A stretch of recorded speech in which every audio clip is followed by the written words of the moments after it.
Islam, and welcome to Sisters Standing on Law. This is your host, Anita Ill, along with my co-host, Rosmariah Bay. Well, Islam. You see, I went to bed kind of late, was working, and I got up, and now I am totally awake from hearing that song. I'm ready to go. Ready to go. Oh, my gosh. It's so good to be here back with the sisters again. It's so good to be back with the sisters again. Yes. I trust everyone got the syllabus. It went up, and although we are going over the Treaty of Peace and Friendship, we're only going over the introduction and the salutation, because there's a lot of information in there. I also want to just make mention that even though it says 7 questions. Wow. Let me say it. Let me tell them, since I'm the one who typed it up. Everyone knows who's been listening or who's been following the class that we started out initially, and one of the things it says 7 lawful questions. 7 lawful questions. And we usually keep 7 lawful questions. From time to time, I think we may have gone under it. And from time to time, we certainly have gone over it. And as we increase, we go over it. Well, guess what? There's really 13 lawful questions, and I forgot to change the 7 to a 13, but I'm going to do it. I mean, you already got your copies now, but for future, I'm going to upload it again and change it, all right? So for those who want to have it, have it say 13, I'm getting ready to do that. my bad. Yeah. And I was laughing. I'm laughing because I'm ready for the show every time we have a broadcast. But it's always last minute things that you remember as you sit down and take a deep breath and get ready to do the class. There's always last minute things that you remember that, for me personally, has me running all over the house. I'm running upstairs, I'm running downstairs. How much time do I got? Okay, I can go get me a cup of something to drink. Oh, I sit down. Oh, I got to get this. I got to get my dictionary. I got to get this or that. So it's so funny. I'm laughing because, the song "We Are Family" it was changed to "We Are Family" to show that we are united as mothers, uplifting fallen humanity. But it's also because it's so upbeat and positive. It's like a workout too. So it's so funny. I'm laughing because I'm running upstairs, running down. Did your workout? Yeah. And then I'm running back to unmute my phone and Roger's phone just as I'm talking, and so I'm just why I'm laughing, So the music is inspiring. You said that, and now it inspired you to go ahead and run up the steps and run down the steps. Because now that I think about it, I did the same thing. I was just trying to get some water. I drink a lot of water. Exactly. But anyway, yeah. Oh no, it's 2 hours. I'm going to need something to drink. Run downstairs, run upstairs. Yeah. Anyway, thank everyone for joining this episode of Sisters Standing on Law.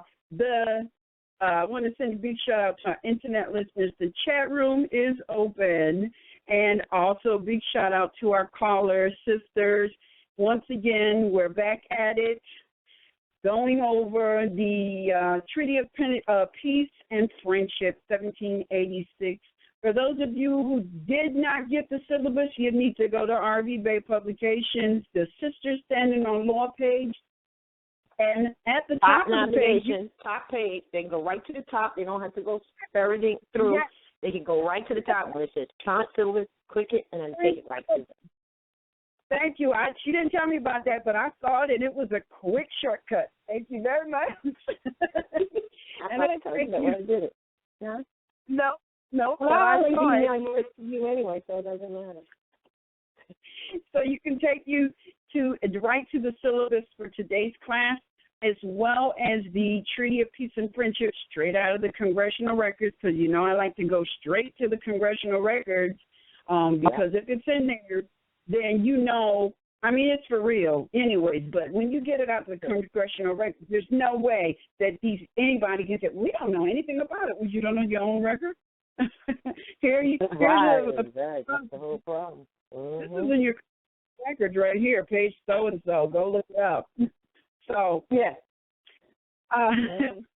We want to get I got to say this. That's why when you go to school and when we have gone to school and they teach you, at least when we was going to school, I don't know what they're doing now, but they teach you out of textbook, then you learn under the textbook and page so-and-so and such, then you do a test. We're trained to do that. I mean, that's kind of like commonplace. Read the book, do the test, comprehensive test or whatever from what you read or studied.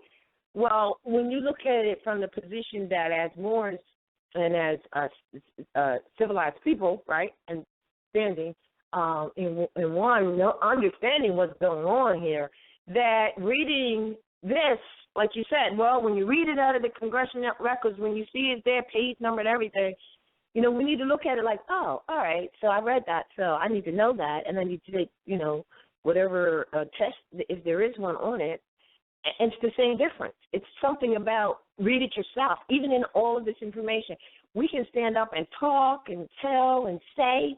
What good is it if you don't have some way, some mechanism that you have where you can affirm that, which is study for yourself instead of listening to it just at what someone else says, although you trust certain people who are going to lead you in a certain place. Now, what I found out is that some people are visual and some people are not. You know what I'm saying? Some people, some people actually in these generations of what we have allowed our posterity to come to or allowed to be trained to is that they don't even know how to read, let alone, and I'm not putting anyone down. I'm certainly not. I'm saying our children are coming up where they're not teaching them to read, period, let alone to go to a book or certainly not to go to a small print book antique font style congressional record. It's not going down. If you don't go there and if you don't send your children there, it'll be a lost reference forevermore. Because they, quote, that are teaching them in the school, they're not going to do that. They're not going to tell them, oh, brother, let's go to congressional records and read what it says. Or let's read the letter from George Washington to the children in the class and explain that, how about reading the letter from Benjamin Banneker? All of these are all congressional records. And explaining that. Listen, if you, sisters, and family don't do that, it's not going to happen. Yeah. Yes. Just know. Yes. Just believe it. Yes.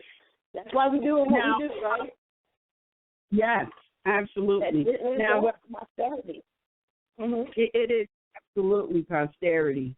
Now, what I want to just let everyone know, because I know people are saying, I can send that as further proof of who I am. First of all, you never have to prove who you are. Never, ever, ever. This is, and we need to look at this. We're the only people who feel we have to prove who we are. We don't. We need to be who we are. That's all. Just exactly. Be who you are.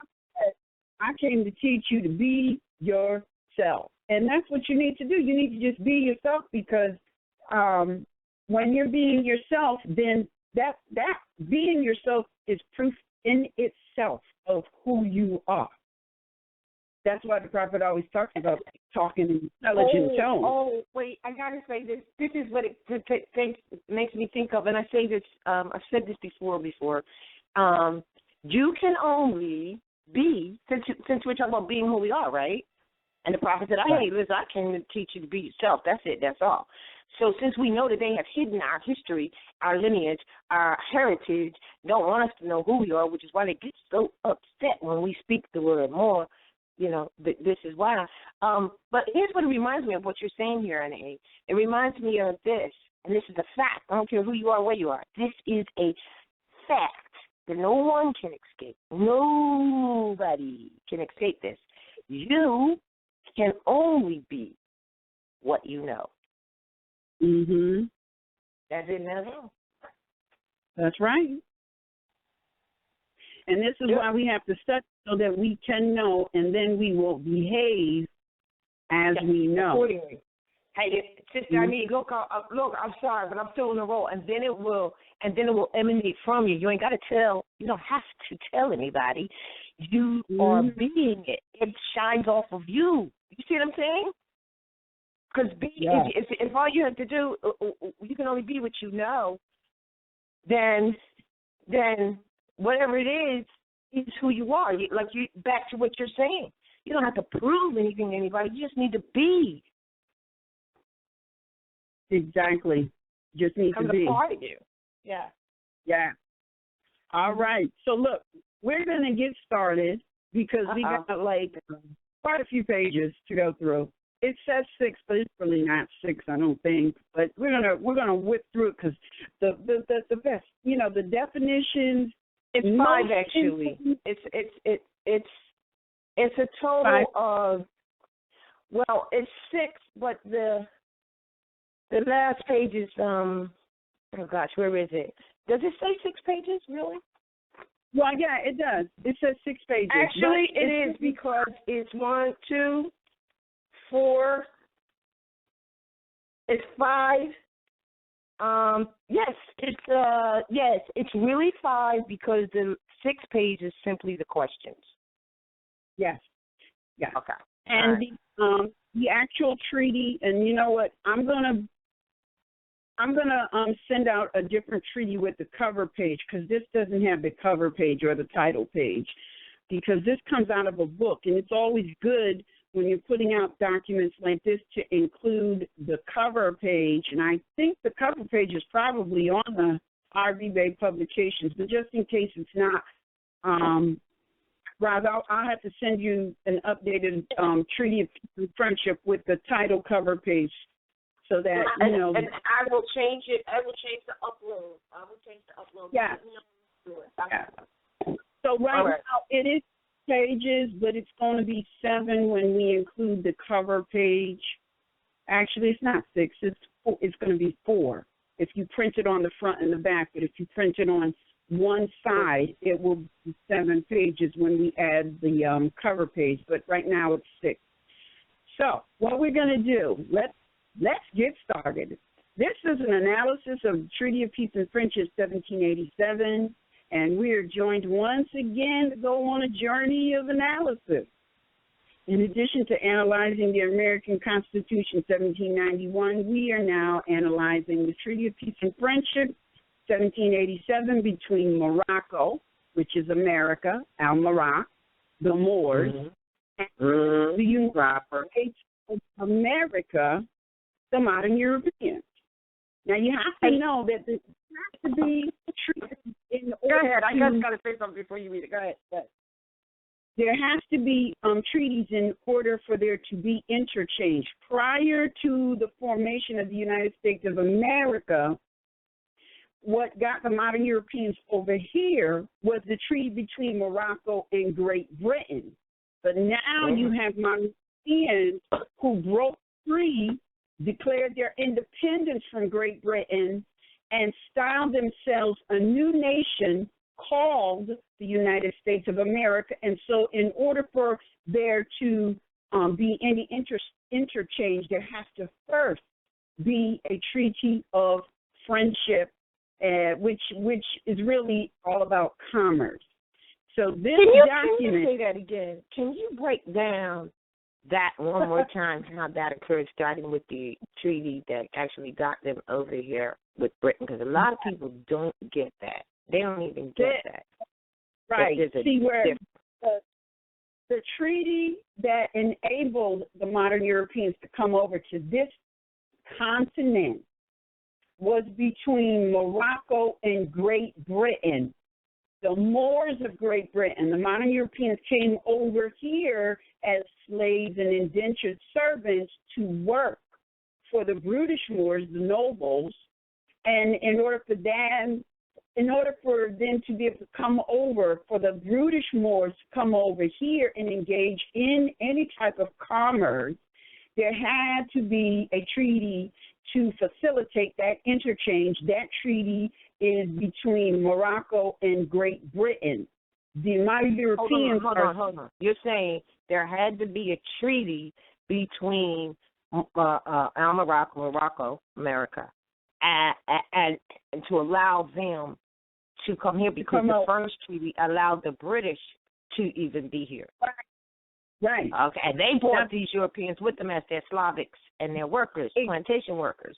Now, once, correct me if I'm wrong, so now, once they asked and wanted their independence, we were like, well, we got to have a treaty first to make that agreement. This is not your home, baby. So we got to have a treaty agreement. First, you got to make sure that the British let you go, or the English, British Moors, that they let you, that they agree to your independence. Then we do this treaty of peace and friendship, and then the law of the land is laid down, just like that. Mothers, sisters, anybody running the house, that's how it goes, don't it? You have the rules of the house, and you lay that shit down. Oh, exactly. Being clear. Anita, I just being clear because I know that there's a lot of unclarity. And then I want you to finish with your presentation. I just want to say one thing so we can take the dial off the minds of people. Remember what we just discussed before? I mean, I'm fighting at the chance to say this, and that is for all those listening, which usually are some other leaders who think they have studied, usually some, well, whether they're male or female, doesn't matter. They think this treaty was made between the Sultan, like one man to another, because that's how their mind thinks. They think that way. But the treaty we're going to discuss, right, as we go through, we're going to see clearly that it was made for posterity. And later on, we're going to add some more information to that, but it was made, and it shows that it was meant for the nation and the posterity, just like it says in the Constitution, for posterity, whereas there are treaties, I guess we'll get to go through that, they're not real treaties that are made in anything about none but themselves, like that Wichita 1845 treaty with the Wichita, that, a lot of these sons ride their behinds on, and a lot of and sisters too. That is not even they don't even thinking about the children. When you read the treaty, when you read the so-called agreement, all they thought about is what they were going to get right now for as long as they lived. And that's why it's out of balance with nature. One of the reasons, and if I may say the other reason is that they didn't have the authority to make a treaty with the United States of America in the first place. For the United States of America, you're just breaking it down now, right? Going back full circle, the United States of America was in no position to make no treaty. So all of those so-called Indian treaties people keep thinking they ain't got jack, because they're not real treaties. They're in subordinate positions of the descendants of Moors. If they were involved in it, if they were amalgamated and calling themselves Indians, then possibly that was the closest thing those treaties got to being real, but they still are not real because it has to be done with with the sovereign and United States of America and the so-called Indian and treaty. This particular treaty, 1845, that the Wichita keep riding on. I didn't say Washita. I say Wichita because they separated too. They call themselves this or that, but it specifically says Wichita, and that is actually done after the Constitution and after the treaty. So they were defiant and walked out of the protections that the treaty that we're getting ready to go over now and the Constitution that subsequently that came after it, that the protections that already gave them. They said to hell with that and started doing their own thing. Don't that remind you of some ornery children? Doesn't it? Don't listen. Yes. Now, same thing. Yeah. Now, one of the things about the congressional records is if you can figure out how to get into it and read it, you will find a lot of conversations that took place between Morocco and the modern Europeans, which were styled as the United States of America. One of the and I know from my own experience, I read in the congressional records how they approached the Sultan of Moroc, which is America, Maghreb al-Aqsa, and they asked for the protection because they would be sailing on the seas trying to engage in commerce, and because they had no family to protect them, they were getting robbed, and they tell you about this all the time. This is why they call the Moors pirates, because they would snatch them right off the sea, their boat, their cargo, and them. And that's why the Treaty of Peace and Friendship was drafted up. It was a formal treaty between Morocco and the United States of America, and it also showed all Moors around the world that the modern Europeans, styled as the United States of America, was under the protection of Morocco. So please don't steal their boats, cargo, or them personally. And that's why the treaty, it talks about, okay, if you got one of ours and we got one of yours, we're just going to exchange it. We're going to give each other back. You know, and basically what they're saying is, sorry, I didn't get the memo. My bad. I didn't get the memo. I didn't get the memo. I didn't get the memo. My bad. Here you go. It's yours. You give us back ours, and we'll go our separate ways. No problem. That's basically what they're saying. But, you know, it is a serious document, but it shows who is who and what is what. And if you don't read it and study it, if you just get it and you're passing it around without studying it and analyzing it and internalizing your history, you'll miss it every time. And these modern Europeans, let me tell you, you've got to study, know it, and internalize this, because these modern Europeans have done just that. They know our history better than we know it, and that's why they can call you on your history that you don't know. And unfortunately, we're now starting to catch up, which is why I always say don't go into the lion's den unprepared, because they are waiting to eat you. Yes, they are. Oh, wait a minute. Is that why you always say study, study, study? Study, study, study, because they know. I'm just joking, because a lot of people, you know why. Right. So gotta hear that. You know, when you walk in and you start sliding to the left off of the true history and law, oh, they know it. They're not going to pull your coattail. They're just going to throw you in the tomb. That's all. They're going to throw you in the tomb. They're going to kidnap you. They're going to play with you like you're a ball of yarn and they're the cat. So then let me ask this then. So then this means, do you really want to honor your mothers and fathers? Do you really know that you got to go back to the mindset and know this history and honor them? That's really the question that's being posed here. That's, you know, it's ironic. It's ironic because it's almost as if the modern Europeans are making the Moors go and study and know and internalize the illustrious history that the crowd already told you have, and then he further told you go study it. There's a reason he said you have an illustrious history, and then he followed it up with study, study, study.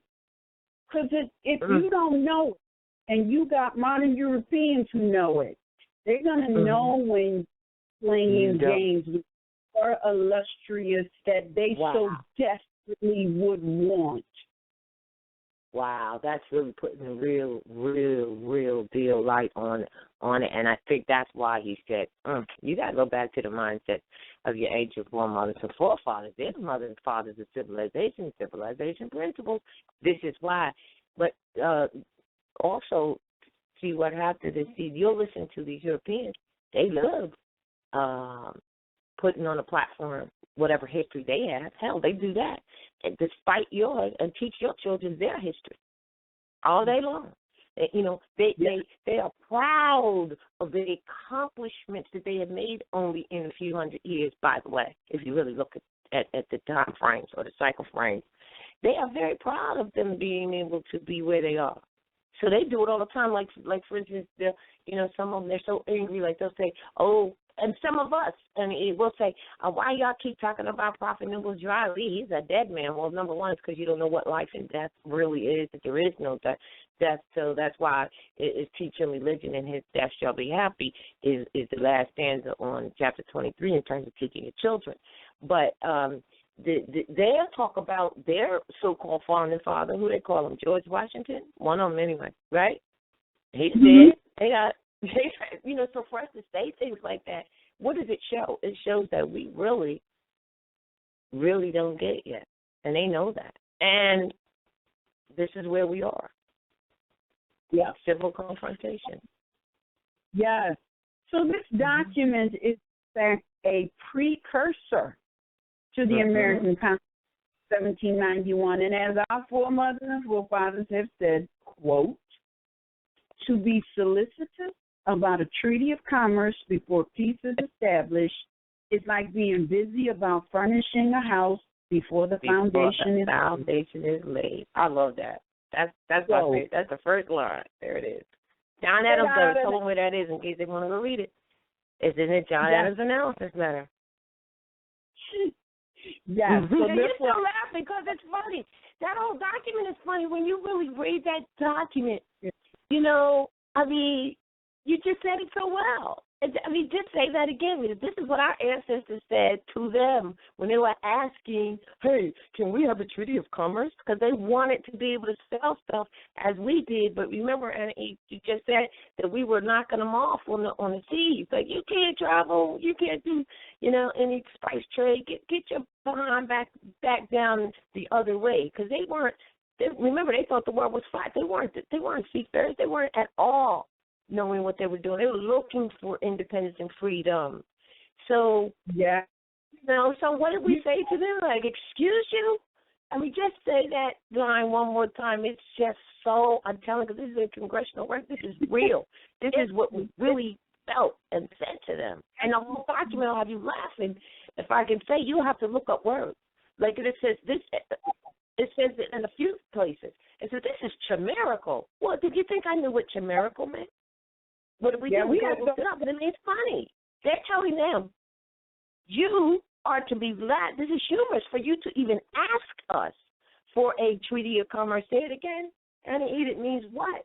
It's like it's furnishing about a treaty of commerce before peace is established is like being busy about furnishing a house before the foundation is laid.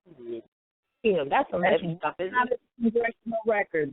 That's not even Anna Eve, but the way that we spoke, it was it was an example of our knowledge internally, not anything that we memorized and now was parroting. This is where we were, and guess what?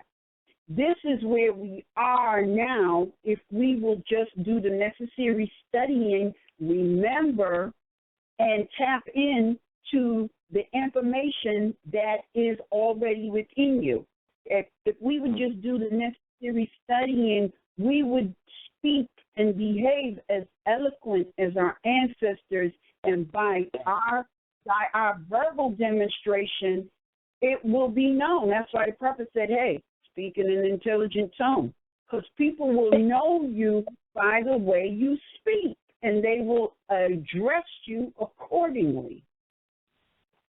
Yeah. Well put. When you're talking with your home, it's one thing, but when you're out in the world about the business of, and it's not business, but about your family affairs, individually and collectively, come correct. Just the way it is. That's our history. Can't put it on the back burner. And you go back. We think that they don't already know because they went to Harvard, Yale, and some more schools that they wouldn't let you in, which is really our education that we gave them. They already know exactly, and you can reiterate that. They know exactly who we are. They know exactly, and the spirit that's moving, the spirit of the ancestors, everybody always claiming one way or another. They know when you know. They know. So some of these Europeans, we agree, they went to school and sat next to you, so they don't really know. But this is about the movement of the energy and of the spirit. So the spirit knows when you come and you have faith, and you really can't draw a sword. And a sword means the words, doesn't mean you're trying to cut and bring no blood, but you really can't stand on your square. Let's put it that way. And the spirit knows, and these Europeans, they know because their history that they're taught is different from what you and I have been generally taught and or have been taught to our children. So they already, as you said, they already know your history better than you. And in the archives, now, and didn't you see that they said to you, go to a courthouse library? So in the archives of the courthouses, or so-called courthouses, and the archives of their little townhouses, whatever they got, town halls, they got your history. State library, you would find it. But also if you go to their, you're not going to find, what you would find in the courthouses is just more, you would find some laws in harmony with the Constitution, but you probably, because you're dealing with a corporation, you will find more that's in harmony with corporate policy and procedure. But if you want to know the history, then you would have to go to, you would go to the state library, because they would have all of the various different books in the state library. But didn't they tell you that the state library is not public, though? Yeah, they did. I'm gonna go check it out and find out, because Well, my point that I'm saying is, if you could find it at the state library and they told you that, then they said, oh, but by the way, it's not public. Don't let us not think for 1 second that they are not consuming what's in that state library in terms of history, that they might have to have a private pass to it. They know it. You just can't get in there. And isn't that why you can go to the, what is it when you go to these town halls and city halls, when you go to the archive records? What do they call them? That's what they have, the L's and B's? Yeah. Yes. With the titles on the land. land. Okay. They stuck. Yeah. They hit that, what do they call it, the land records or something? Yep. Yeah, but the even when they have the estate records, estate, because as a people we never had to keep a record of anything. So what they did was they would take, because see what they do is they go and they will ransack, because we had libraries now. So what they would do is go and ransack the library. And any information relative to the family, that's what you may find in the basement, because we kept our own records. We didn't have a county because we didn't need to be counted, because we're not commerce. We're not, what's the word I always use? We're not the, what's the word I'm looking for? We are not thinking that we are commodities. But we're not the commodity. Therefore, because we're not the commodity, none of our history in terms of registering is in a county. The only reason it would be in a county is because they ransacked our homes and took it and put it in a building called the county after they overtook the office of the county. All right.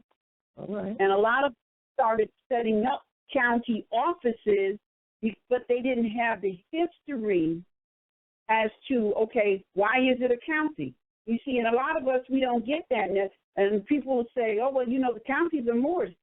It is. But what Moorish family is it? Because the Moors over here never had a county. Because we didn't have a needs count. We were merchants. But hold on.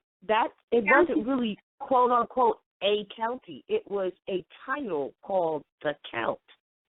Right, but it was a county office. The merchant was in charge of counting the merchandise. Yeah. So these modern Europeans started establishing counties or county offices, but they lacked the necessary information as to what the purpose of the county was. The county is for counting goods.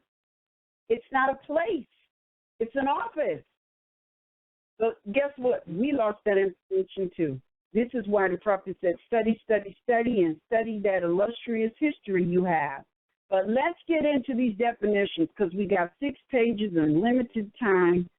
So I'm going to whip through the definitions because I'm really excited to get to the question. So we start out. Not all right. Yes. We start out with the word emperor. Emperor.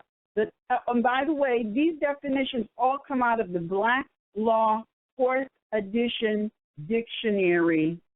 There was a few definitions that were not in there, and I didn't get a chance to go and look them up. So if anybody would like additional study, I can give you those words, and you can go and look them up, and we can add them later to the syllabus. How about that? That way I don't have to try and answer all these emails that I never seem to get to. All right, so we start out with the word emperor, the title of the sovereign ruler of an empire. This designation was adopted by the rulers of the Roman world after the decay of the Republic and was assumed by those who claimed to be their successors in the, quote, Holy Roman Empire, end quote, as also by Napoleon. The sovereigns of Japan and Morocco are often, though with little propriety, called emperors. In Western speech, the former sovereigns of Turkey and China were called emperors. The title emperor seems to denote a power and dignity superior to that of a king.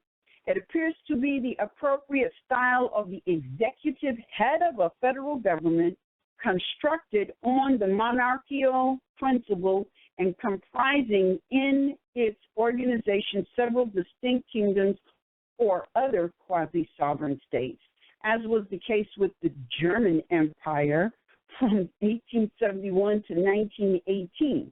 The proper meaning of emperor is the chief of a confederation of states of which kings are members. That's interesting. In general, an emperor is the holder of a sovereignty extending over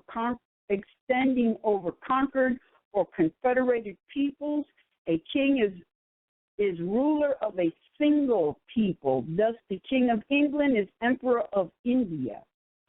Before the dissolution of the Austro-Hungarian Empire in November 918, its monarch was known as the Emperor of Austria and King of Hungary.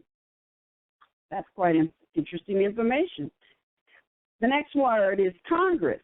Congress, in international law, an assembly of envoys, commissioners, deputies, etc., from different sovereignties who meet to concert measures for their common good or to adjust their mutual concerns.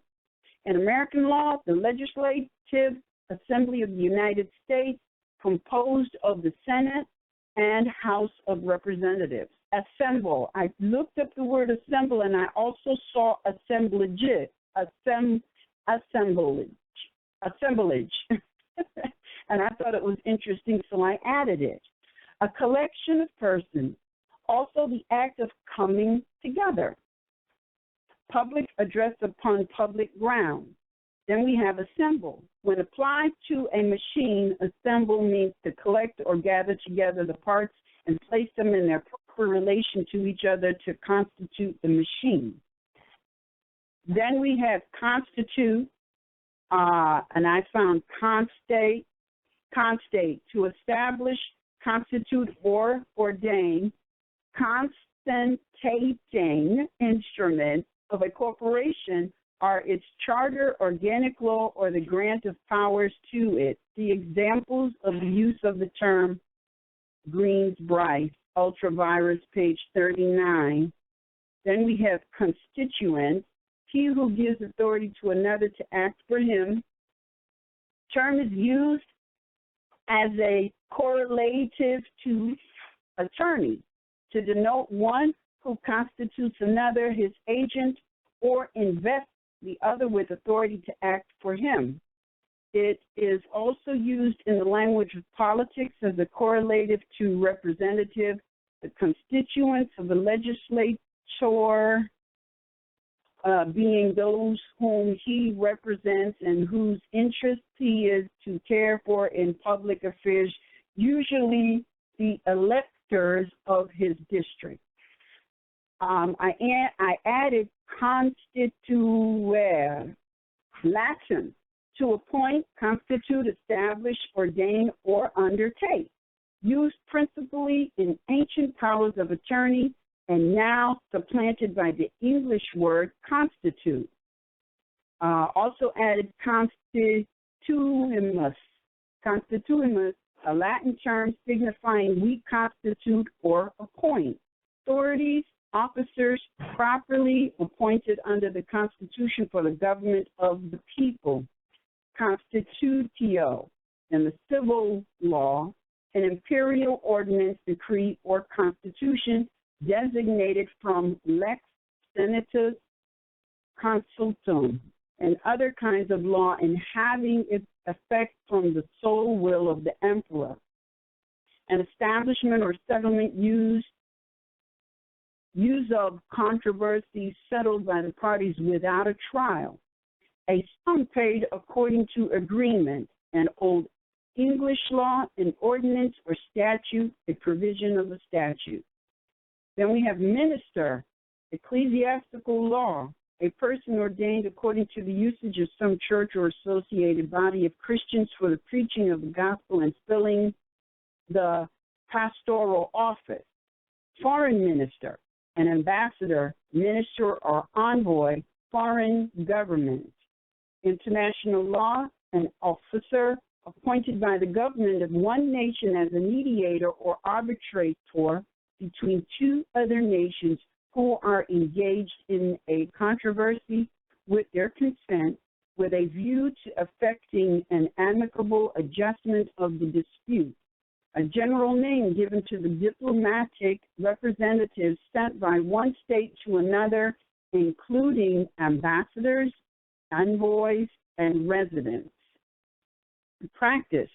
An officer of justice charged with the execution of the law and hence termed a ministerial officer, such as a sheriff, bailiff, coroner, sheriff's officer. An agent, one who acts not by any inherent authority but under another. Public law, one of the highest functionaries in the organization of civil government, standing next to the sovereign or executive head, acting as his immediate auxiliary and being generally charged with the administration of one of the great bureaus or departments of the executive branch of government, otherwise called a cabinet minister, secretary of a department. Public minister, a general term comprehending all the higher classes of diplomatic representatives as ambassadors, envoys, residents, but not including the commercial representatives such as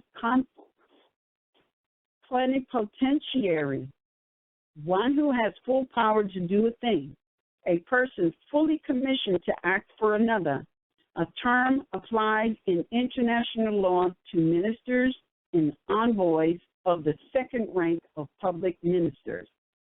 Negotiate, to transact business, to treat with another respecting a purchase and sale, to hold intercourse, to bargain or trade, to conduct communications or conferences. It is that which passes between parties or their agents in the course of or incident to the making of a contract and is also conversation in arranging terms of contract. To discuss or arrange a sale or bargain, to arrange the preliminaries of a business transaction, also to sell or discount negotiable paper or assign or transfer it by endorsement and delivery.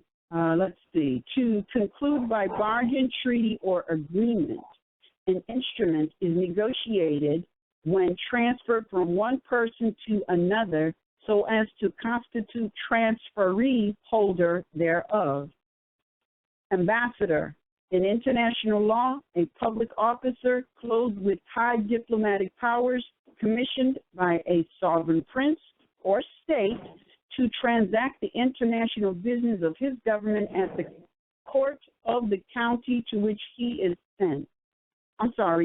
At the court of the country to which he is sent. The commissioner who represents one country in the seat of government of another, he is a public minister, which usually a consul is not. A person sent by one sovereign to another with authority by letters of credence to treat on affairs of state. The personal representatives of the head of the state which sends them entitled to special honors and special privileges and having varied duties, mouthpiece of communications, government and citizens of his country. A distinction was formerly made between ambassadors extraordinary who were sent to conduct special business or to remain for an indeterminate period, and ambassadors ordinary who were sent on permanent missions, but this distinction is no longer observed. Commission, a warrant or authority or letters patent issuing from the government or one of its departments or a court, empowering a person or person's name to do certain acts or to exercise jurisdiction or to perform the duties and exercise the authority of an office, as in the case of an officer in the Army or Navy. Also, in private affairs, it signifies the authority or instructions under which one person transacts business or negotiates for another. In a derivative sense, a body of persons to whom a commission is directed, a board or committee officially appointed and empowered to perform certain acts or exercise certain jurisdiction of a public nature or relation, as a commission of assist. That's ASSISE. That's a word we'll have to look up. Civil law, a species of bailment, being an undertaking without reward to do something in respect to an article bailed, equivalent to mandate. Commercial law, the recompense or reward of an agent, factor, broker, or bailee when the same is calculated as a percentage on the amount of his transactions or on the profit to the principal. In this sense, however, the word occurs perhaps more frequently in the plural. But the term may mean simply a compensation thereof, including not only the purchase, sale, and exchange of commodities, but also the instrumentalities and agencies by which it is promoted, and the means and appliances by which it is carried on, and the transaction of persons as well as of goods, both by land and by sea. Also, interchange of ideas, sentiments, etc., as between man and man. Commerce, in its simplest signification, means an exchange of goods, but in the advancement of society, labor, transportation, intelligence, care, and various mediums of exchange become commodities and enter into commerce. The subject, the vehicle, the agent, and their various operations become the objects of commercial regulation. Commerce is not traffic alone, but is intercourse between nations and parts of nations in all its branches. The words commerce and trade are often used interchangeably, but strictly speaking, commerce relates to intercourse or dealings with foreign nations, states, or political communities, while trade denotes business, mutual traffic within the limits of a state or nation or the buying, selling, and exchanging of articles between members of the same community. That's interesting. Commerce amongst the states, transportation from one state to another, and also all commercial intercourse between the different states and all component parts of such intercourse. Commerce with foreign nations, commerce between citizens of the United States and citizens or subjects of foreign governments, commerce which either immediately or at some stage of its progress is extraterrestrial. The same as foreign commerce, which that's good. Extraterrestrial. Oh boy. The same as foreign commerce, which seeks infra power of Congress to regulate commerce with foreign nations, comprehends every species of commercial intercourse. Commerce with Indian tribes, commerce with individuals belonging to such tribes in the nature of buying, selling, and exchanging commodities without reference to the locality where carried on, though it be within the limits of a state. Domestic commerce, commerce carried on wholly within the limits of the United States as distinguished from foreign commerce. Also, commerce carried on within the limits of a single state as distinguished from interstate commerce. Foreign commerce, commerce or trade between the United States and foreign countries. The term is sometimes applied to commerce between ports of two sister states not lying on the same coast. Example, New York and San Francisco.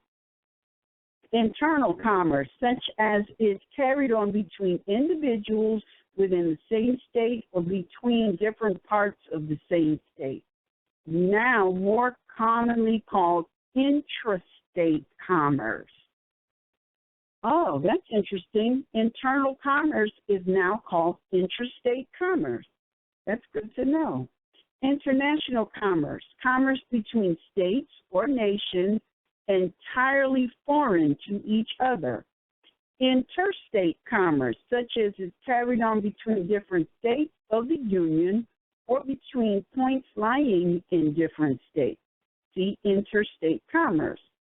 Intrastate commerce, such as is begun, carried on, and completed wholly within the limits of a single state, contrasted with interstate commerce. Then we have pursuance. A following after or following out, lying in accordance with or by reason of something conformable in accord, wait a minute now, in accord, does not necessarily imply a mere per centum valuation, also a compensation to an administrator for the faithful discharge of his duty. Hold on a minute. In accord, I think that might be, wait a minute. Okay. Page 3, for some reason, continues on page 5. I don't know why.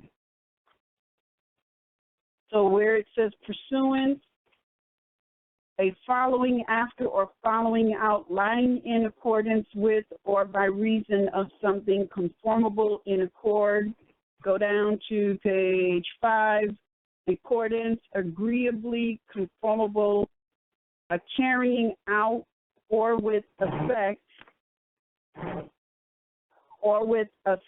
the act of executing that which is pursuant, consequence, acting, or done in consequence or in prosecution of anything hence. Okay, let's go back. Okay, now we go down to attestation, to witnessing an instrument in writing at the request of the party making the same and scribing it as a witness.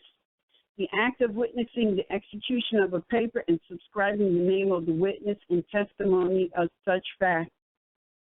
Execution and attestation are clearly distinct formalities, the former being the act of the party, the latter of the witnesses only. Subscription differs from attestation in that the former is the mere manual or mechanical act of signing, the act of the hand, whereas the latter signifies the mental act of bearing witness to, the act of the senses. Annexed, derived from the Latin annectere,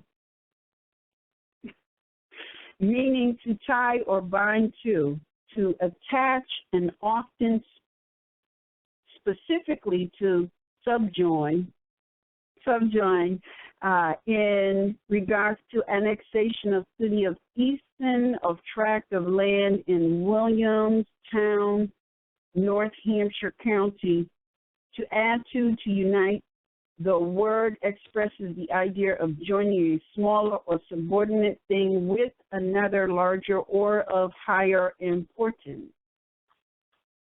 To consolidate a school district, to make an integral part of something larger. It implies physical connection or physically joined to, yet physical connection may be dispensed with and things may be annexed without being in actual contact when reasonably prescribed. In the law relating to fixtures, the expression annexed to the freehold means fastened to or connected with it, mere juxtaposition, or the laying of an object, however heavy, on the freehold does not amount to annexation. All right. Okay, so something is missing here. Or maybe it was repeated. Let's see. I think it was something that, Rod, can you look at page 4? Does not necessarily imply a mere percentum. Oh, all right. So page 2 continues on to, if you go down to the bottom of page 2 where it says commercial law, the recompense or reward of an agent, factor, broker, or bailey when the same is calculated as a percentage on the amount of his transactions or on the profit to the principal. In this sense, however, the word occurs perhaps more frequently in the plural, but the term may mean simply a compensation. And then the last word, and, skip over page 3 and go to the top of page 4, and there's where it continues, does not necessarily imply a mere percentum valuation. Also a compensation to an administrator for the faithful discharge of his duties. And I believe did we read all of this? Commercial law, doing or perpetrating the performance of an act, practice, an authority, or writ issuing from a court in relation to a cause before it, directing and authorizing a person or person's name to do some act or exercise some special function, usually to take the deposition of witnesses. Then we have the definition of commission. I'm thinking that maybe this was repeated. I'm not sure. Commission, the compensation or reward paid to a factor. I think we read this. Commission. Did we read this definition already? Yes, we did. I don't know. Okay, this is kind of out of order, but I'm going to continue reading it, and then we'll get it together, fix it, and it's not repeating. So I'm going to continue reading, and we'll fix it. And then if you did download the syllabus, just go back later on and re-download it, and it'll be all set. Roz, do you see that? Roz? Yeah, oh yeah, All okay, right. all right. Yes, I'm sorry, I was on mute. I'm looking at it, I'm trying to see where it's repeating. I want to figure it out. I'm going to look at the original layout and see if, because what is happening is, yeah, I see it, but I'm just going to find where it's repeating. It has to have been repeating somewhere, and I think it's in the commercial law portions and the commissioner's portion. I'll find it. I got a text that said, yes, I did read it. So, I got it. Commissions. No, I haven't gotten it yet, but you did read it. So where you okay, all right, let's really get to this. Page 1 we read. Page 2 we read. Everything was fine, right? Once you got to page 3, once you got to page 3 was fine. 1, 2, and 3 was fine, correct? Right. And now page 3, instead of it going over to 4. No. Yeah. Page 3 goes to 5. A core. 5. So and then that means that page 4 has to be what is filled with repeats. And it's in the commission portions. I'm trying to find it right now, and I will find it. Because if you read it already, I'm just going to go look at your original. Let's not hold up the class for it, but I'm looking at it, and I'm trying to find where is it repeated, because you have commission, and then you have commercial law, and I'm trying to find where that comes in, commerce and then commercial law. What I'm going to do is I'm going to read the definition of commissions and commissioner and prosecute and commerce. I think I read commerce already. And then we're just going to go into our questions, and then we'll work it out, because I think those are the only relative definitions. The rest is additional information. So we have commissions. The compensation or reward paid to a factor, broker, agent, bailee, executor, trustee, receiver, etc., usually calculated as a percentage on the amount of his transactions or the amount received or expended. Then we have the definition with commission.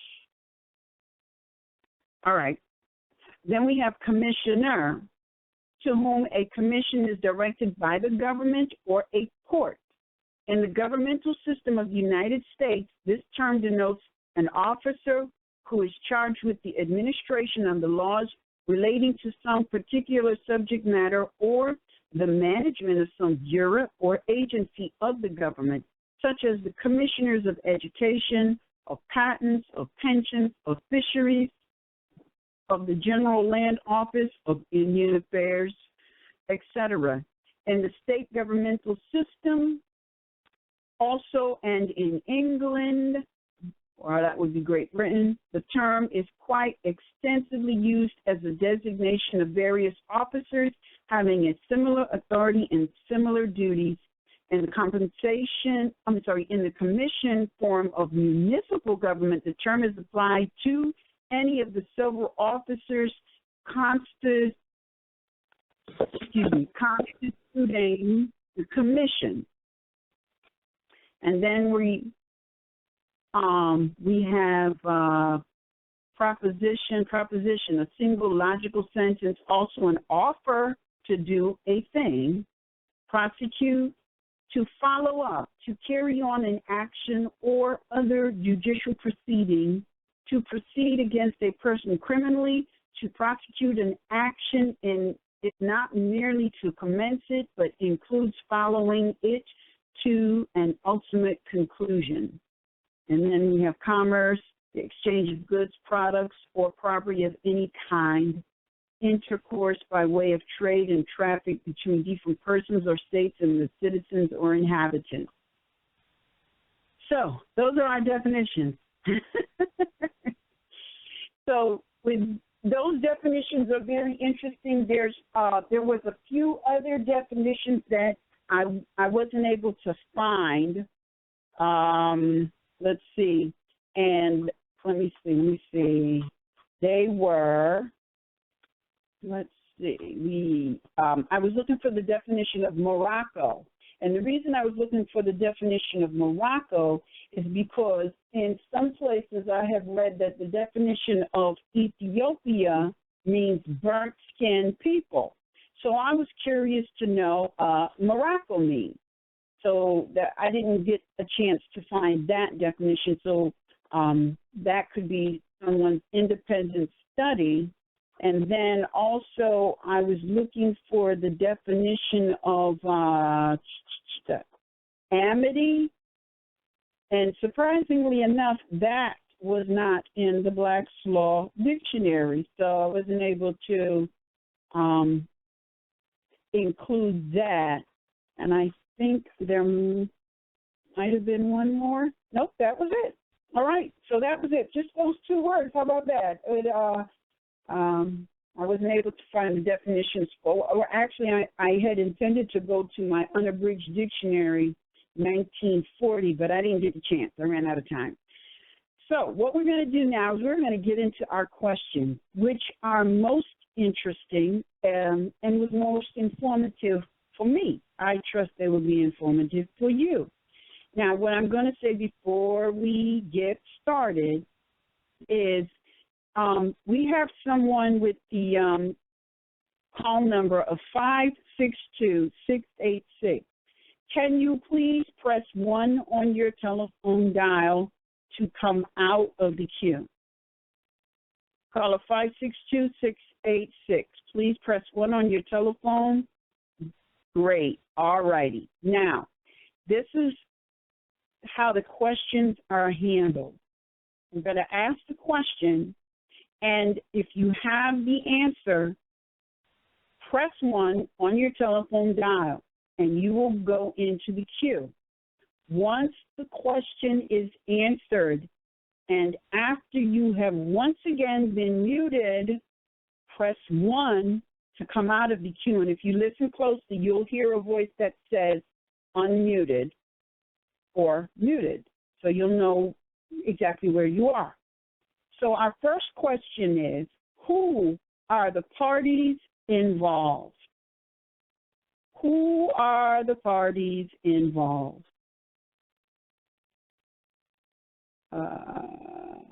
Yes, who are the parties involved? If you have the, here we have a taker. Caller 973-280. Is that you, Sister Carol?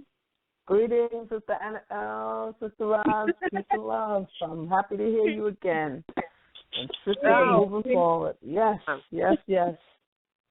All right, for the answer, I have the United States of America. That's one of them. And then the other one will be Morocco. Yeah. Mm-hmm. Yep. Yes. Now, you're right. It would be the Emperor of Morocco, which is the United States, and then the United States of America. Okay. Yes. All right. And that's what I have written down, the Imperial Emperor of Morocco. Mm-hmm. All right. I'm going to mute you. Once I mute you, press 1 to come out of the queue. Okay. All righty. Wonderful. All right, our second question. What are the dates involved? Are the dates involved? This is an interesting answer because there's more than one. What are the dates involved? Sister Carol again. Oh. All righty, what are the dates involved? Greetings. I was trying to wait to see if anyone else wanted to answer that, but from what I was reading, the 12th day of May, 1784, and the 11th day of March, 1885. 1785, that's correct. You got it. Okay. All right, I'm gonna mute you again. Alrighty. All right. Now our third question. What is the date of the delivery? What is the date of the delivery? What is the date of the delivery? Felt like I was singing that for a minute. The date of the delivery. What is the date of the delivery of the Treaty of Peace and Friendship? Any takers? Let's see. Any takers? Oh, we got Sister Carol again. I guess Sister Carol, boy, like you the only one that's studying this. I was waiting for it. I'm telling you, I have my book and everything, and I'm gonna. This one I have John Adams at London. It might not be the correct answer. 1785 or either 1000 the 18th day of Ramadan in 1200. So I know John Adams finds the first day of Ramadan. The first day of Ramadan. First day of Ramadan, 1200. Mm-hmm. Yes. But you just gave the answer to the next question. What is the date of the additional article? Okay. The date of the additional article is the 18th day of Ramadan, 1200. Okay, that's it. This is the right. All right, I'm going to mute you again. Okay. All right, now. Whew, this is exciting. The fifth question. What does this date convert to in CCY Christian calendar year? What does this date convert to in the Christian calendar year?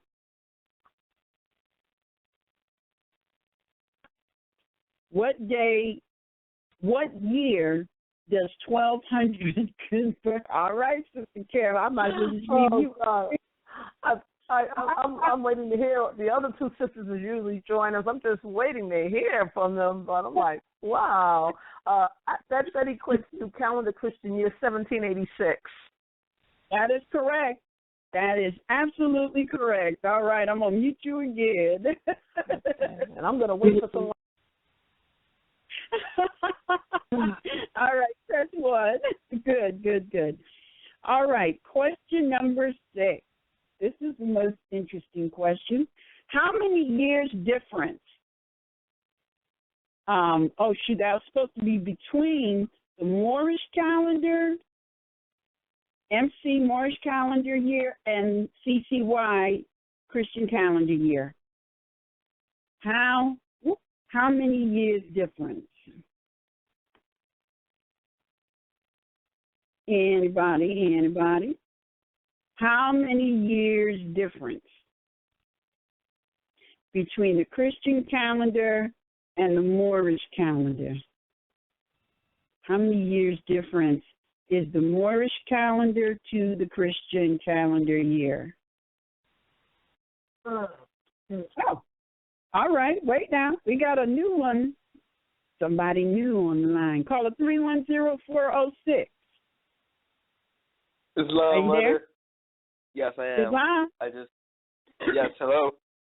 Yes. Do you have the answer? Oh, yes, I do. I didn't know if you were speaking to me or not. So, yes. It's from the record there in the Treaty of Peace and Friendship. It says I'm adding 586, and in modern times, what is it, 580?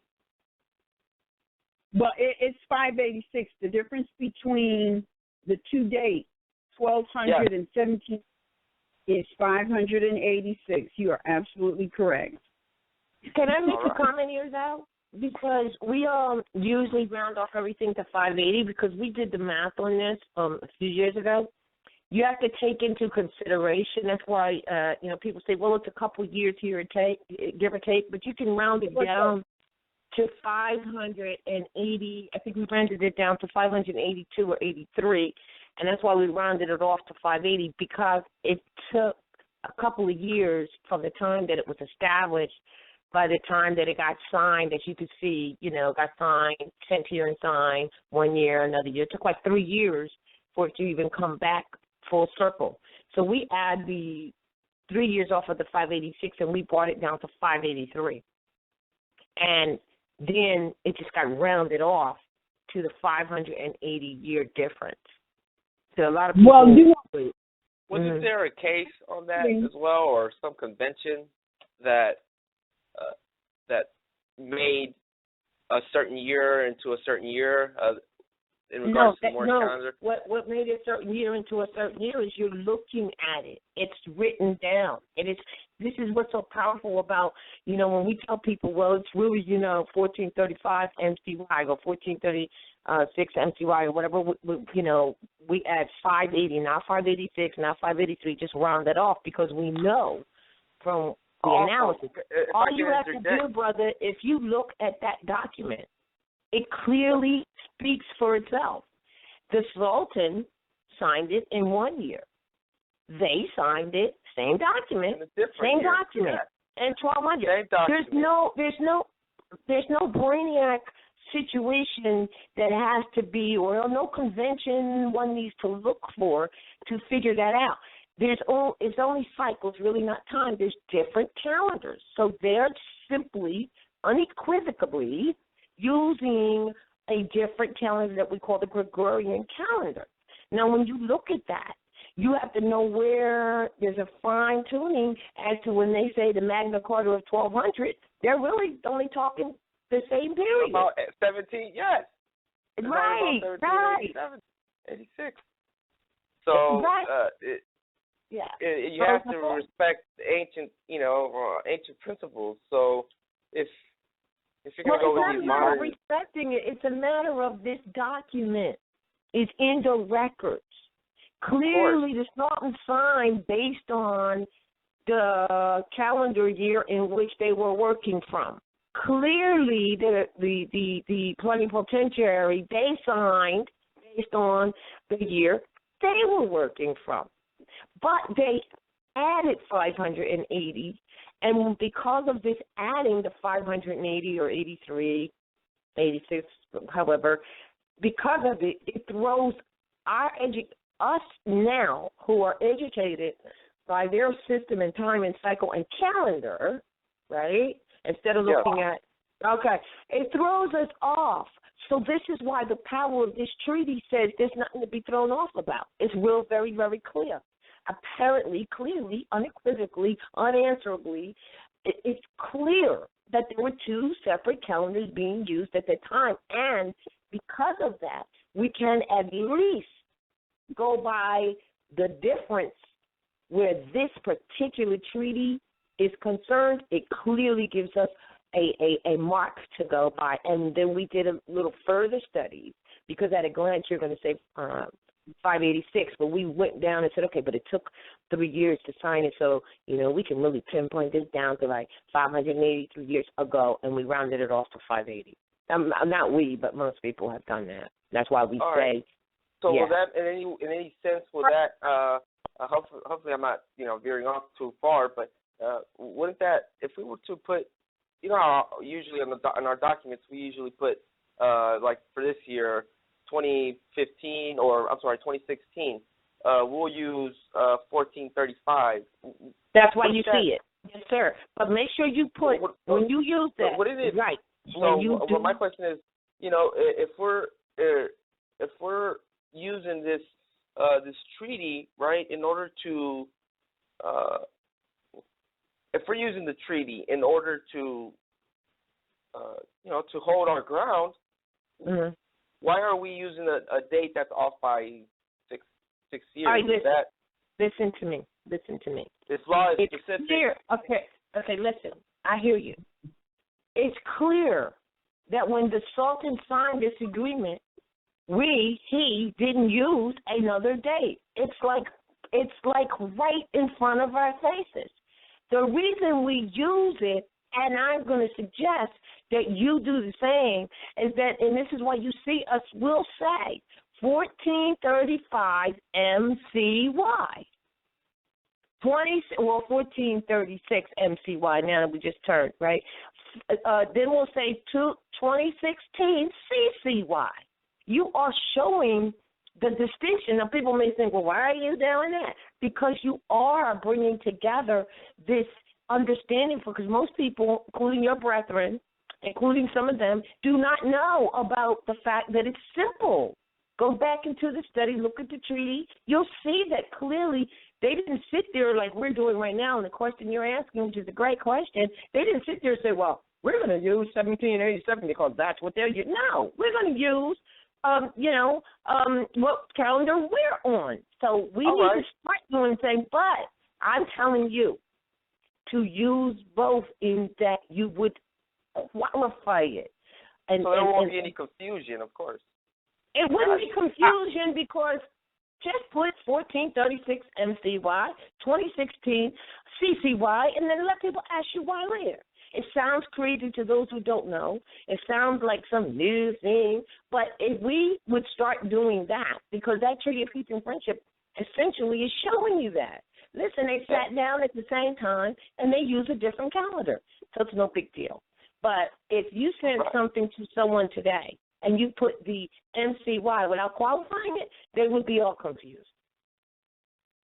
All right. So qualify it by putting, so use the MCY and the CCY, and that'll clear up all matters. And when we start doing that collectively, they'll know that we're going back to the mindsets of our ancient foremothers and forefathers, for real. Yeah. Perfect. All right. Well, thank you for the clarification. Thank you. And just make sure and press 1 after I unmute you. Now, caller 318-210, you need to press 1 so that you can come out of the queue. Caller 318-210 and caller 310. Great. 318-210, press 1 so that you can come out of this queue. Our next question is, all right, caller 318-210. I'm just going to assume that you just don't know how to press 1 on your telephone to be taken out of the queue. So we're going to go on to our next question. Are any of the parties nobles and or Moors proper with titles? And that is a little bit of a tricky question, but really it's not. Are any of the parties nobles and or Moors proper with titles?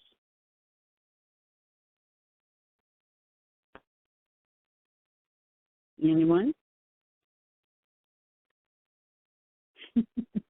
That must have been a real tricky question. All right, caller 513-295. Caller 513-295. Are you answering the question? I'm going to try. All right. Okay. So we are just covering just the very beginning, correct? Like just at the beginning, are we looking at the whole? Just the introduction and salutation. Okay, so when I look at the introduction and the salutation, I don't see any of the proper titles being used in terms of El, Bey, Ali, or anything like that. When I'm looking just at the very beginning, I just see, the parties that were representing the United States of America. And, I mean, they just call him the emperor, but I don't see any of the titles given within this first part of it. That is an excellent analysis. Yes. Thank you. Thank you. All righty, thank you. Now press 1 after I mute you. All right. And Sister Carol, press 1 on your telephone, 973-280, so you can come out of queue. The next question we have is, who is the, quote, us in the attestation? I should probably read the attestation. Where is the attestation?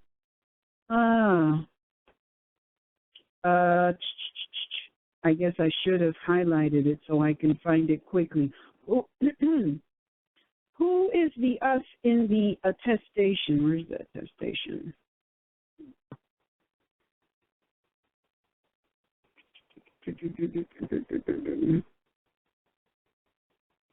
Well, I guess I should have highlighted the attestation myself, huh, so I can find it quickly. But there is, they do use the word us in the attestation. And the question is, who is us in the attestation? If anyone would like to answer. Oh, wait. I think I have caller 513-295.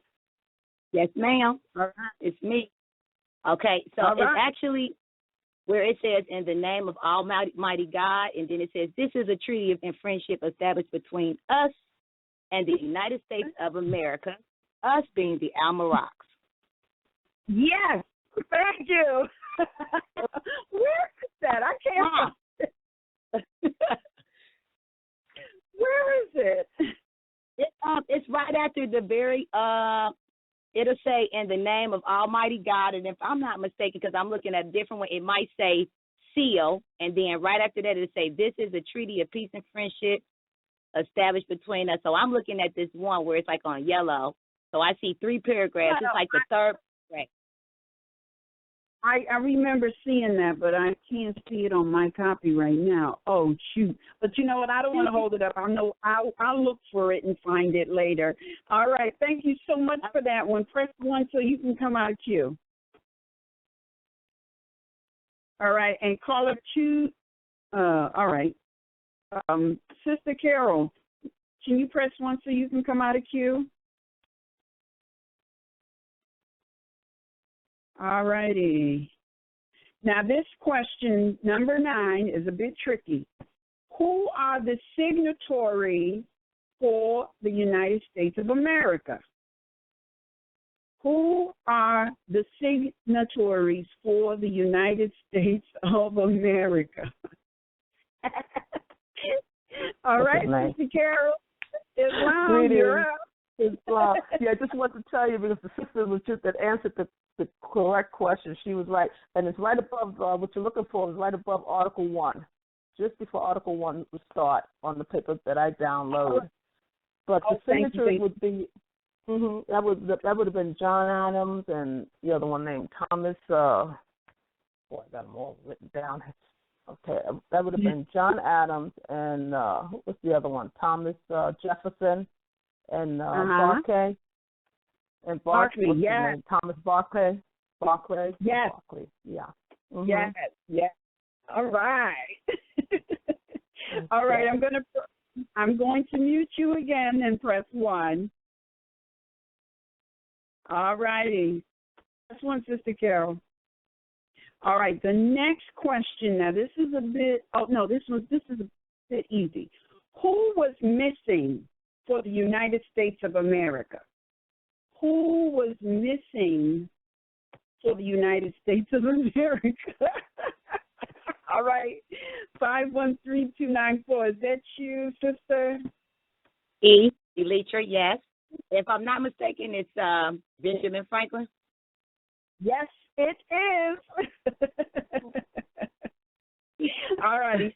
I'm going to get you press 1.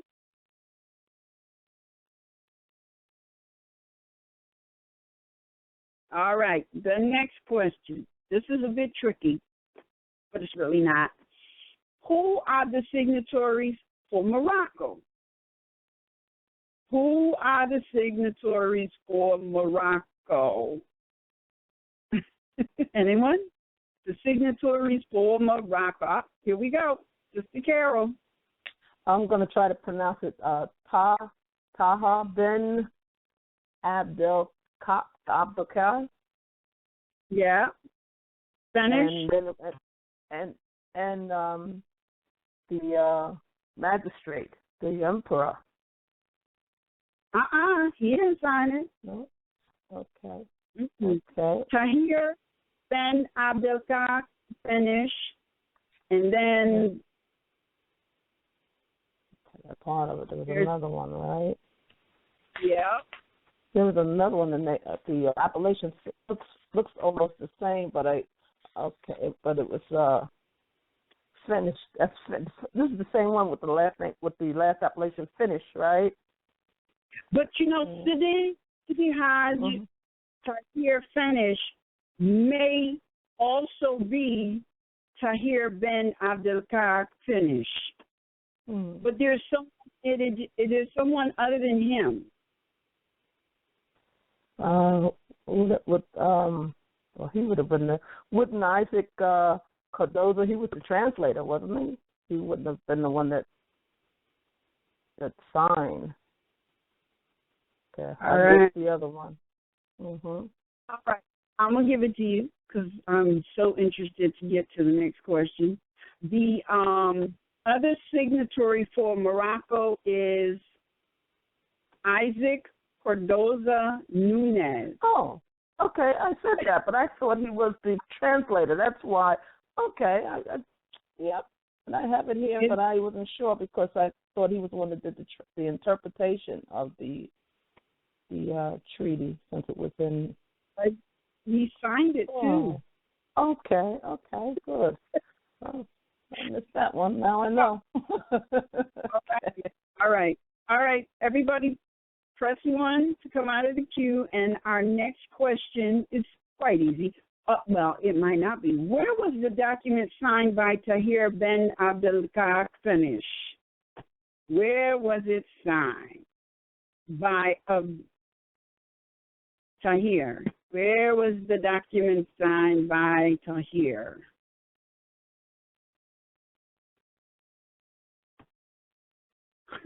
All right. Just be careful. Okay, I have the Philadelphia Independence, which is called Mount Independence Hall. That's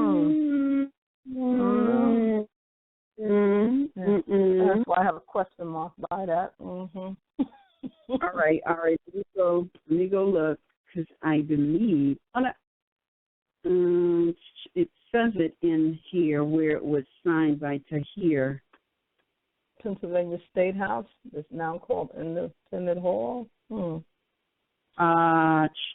It says in here Tahir.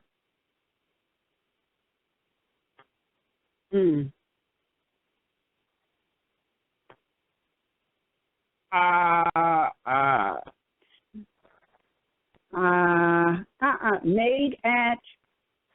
I do certify that the above is a true copy of the translation made at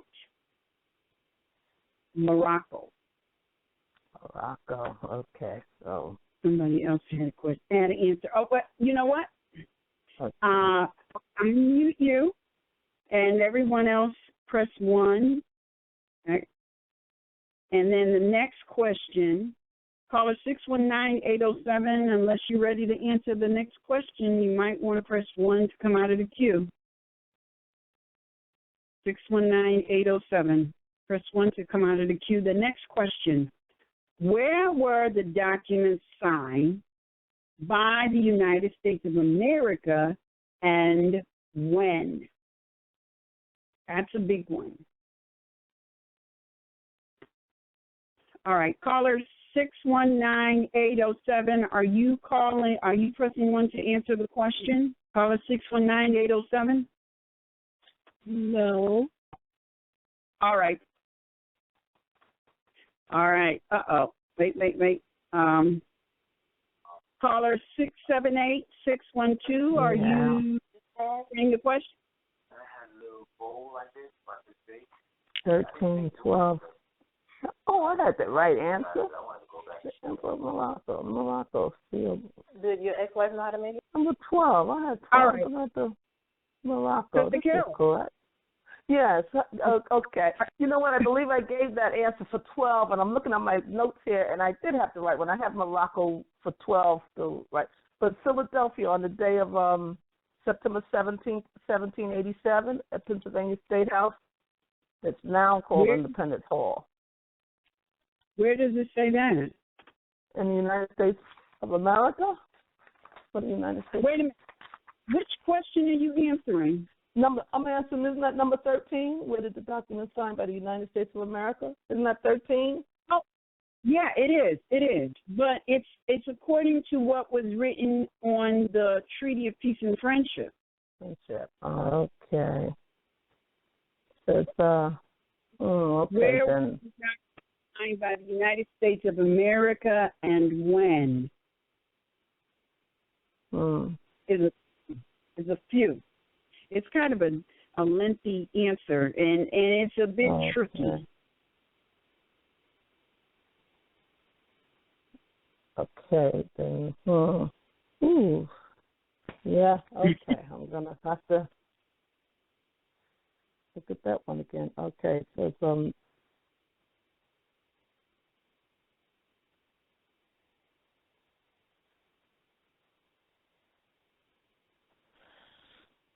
the treaty sealed by the Emperor of Morocco, that was in, it says June 1786. One of them is 1786. Mm-hmm.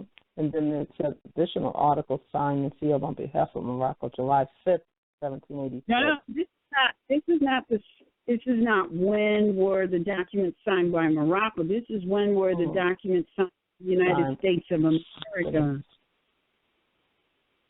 When were the documents signed by the United States? Where were the documents signed by the United States of America and when?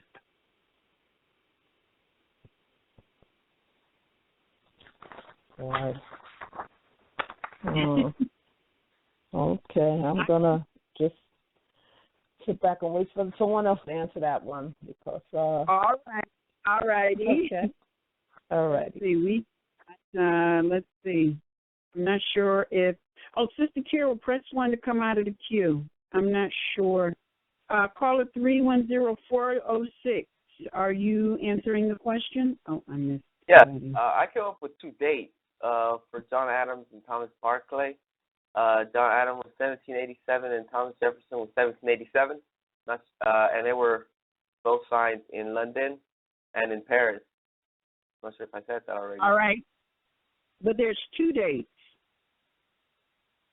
Yes, January 25th, 1787 and January 1st, 1787. The January 1st, 1787 was in Paris by Thomas Jefferson, and January 25th, 1787 was done in London by John Adams. That is correct, but they also signed it initially 2 years earlier. In 1786? 1785. Okay. All right. Are there any other dates? Or these? And then there's also a signing for Thomas Barclay that came a year earlier. All right.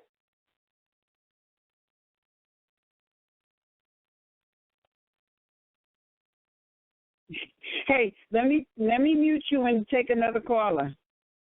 Sure. But you got two of them right.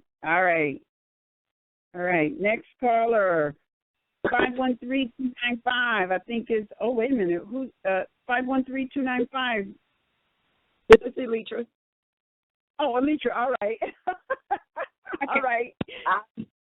Okay, so I've been over here dying to answer this question. So it says, and whereas we, the said John Adams and Thomas Jefferson, two of the same ministers, is it plenipotentiaries? I think I'm not even pronouncing it right. The said Benjamin Franklin being absent by writing under the hand and seal of the said John Adams at London, October 5th, 1785. And correct.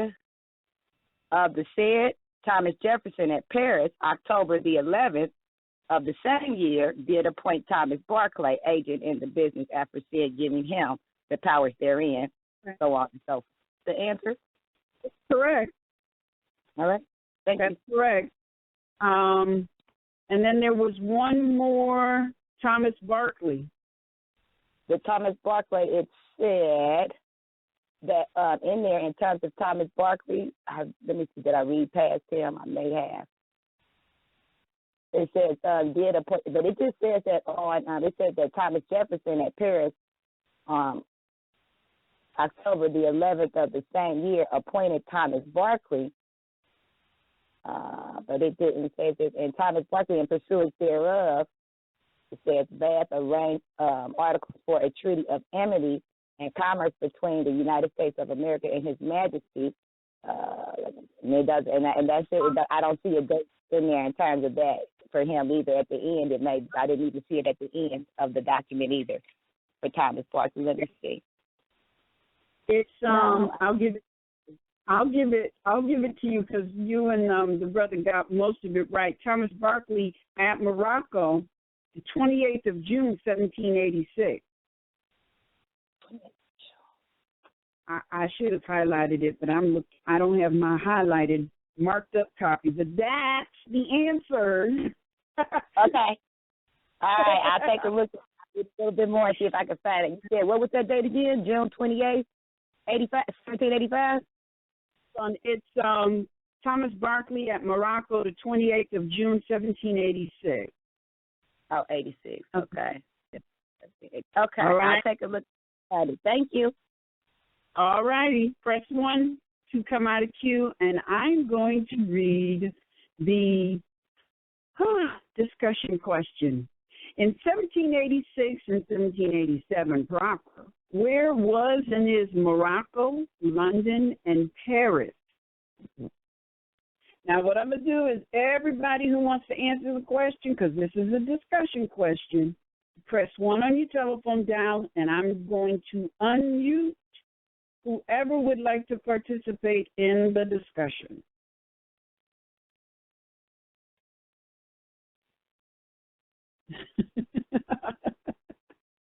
All right, wait now. All right, I got Sister Carol. Sister Carol, you there? Yes, I'm here. Yes. Right. Caller 310-406. What is your appellation? My appellation is Isai Joel Bey, or Isai. Isai. All right. And let's see, caller 513-981. Is that caller 513-981? Jayana, is that you, Jayana? Yes, ma'am. All right. And I think that's all I have. All right. So the discussion question is, in 1786 and 1787, where was and is Morocco, London, and Paris? Now, this is a tricky question. I'm asking it. So who would like to begin the discussion first? Anybody?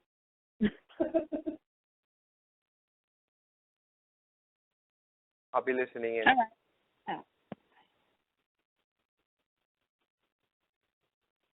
Yeah, everybody got.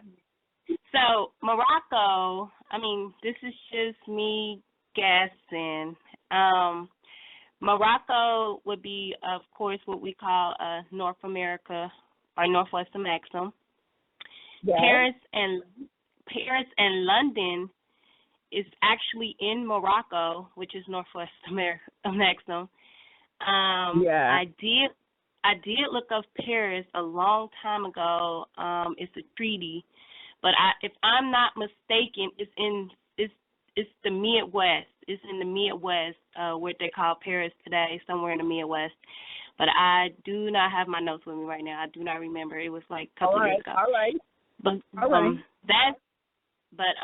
Morocco is Northwestern Maxim or North America. London and Paris is inside of Morocco, which is also in Northwestern Maxim. So that's me. Correct. You're absolutely correct. Now, what I want to say to everyone is this. Now,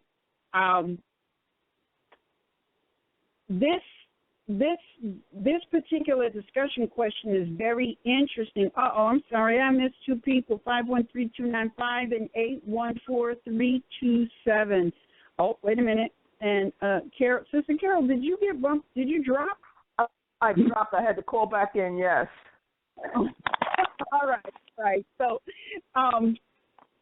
one of the reasons why I wanted to include this as a discussion question is because a long time ago, when I was online, because, you can go online and you can get your astrology chart. It has nothing to do with this court, with this particular subject matter. But I was looking for the spelling, or I was looking for something, London. I was trying to find London that's a part of Great Britain. So I just typed in London, and I came up with all of these London locations. So the same thing with Paris, and I came up with, first you get Paris, France, but then you get Paris, Arkansas, Paris, California, Paris, Idaho, Paris, Indiana, Paris, Illinois, Paris, Kentucky, Paris, Maryland, Paris, Maine, Paris, Missouri, Paris, New Hampshire, Paris, New York, Paris, Philadelphia, Paris, Ontario, Paris, Tennessee, Paris, Texas, Paris, Virginia, unless I forget Paris, West Indies. So what it affirmed for me is what I've been saying to a lot of people. These are simply corporations.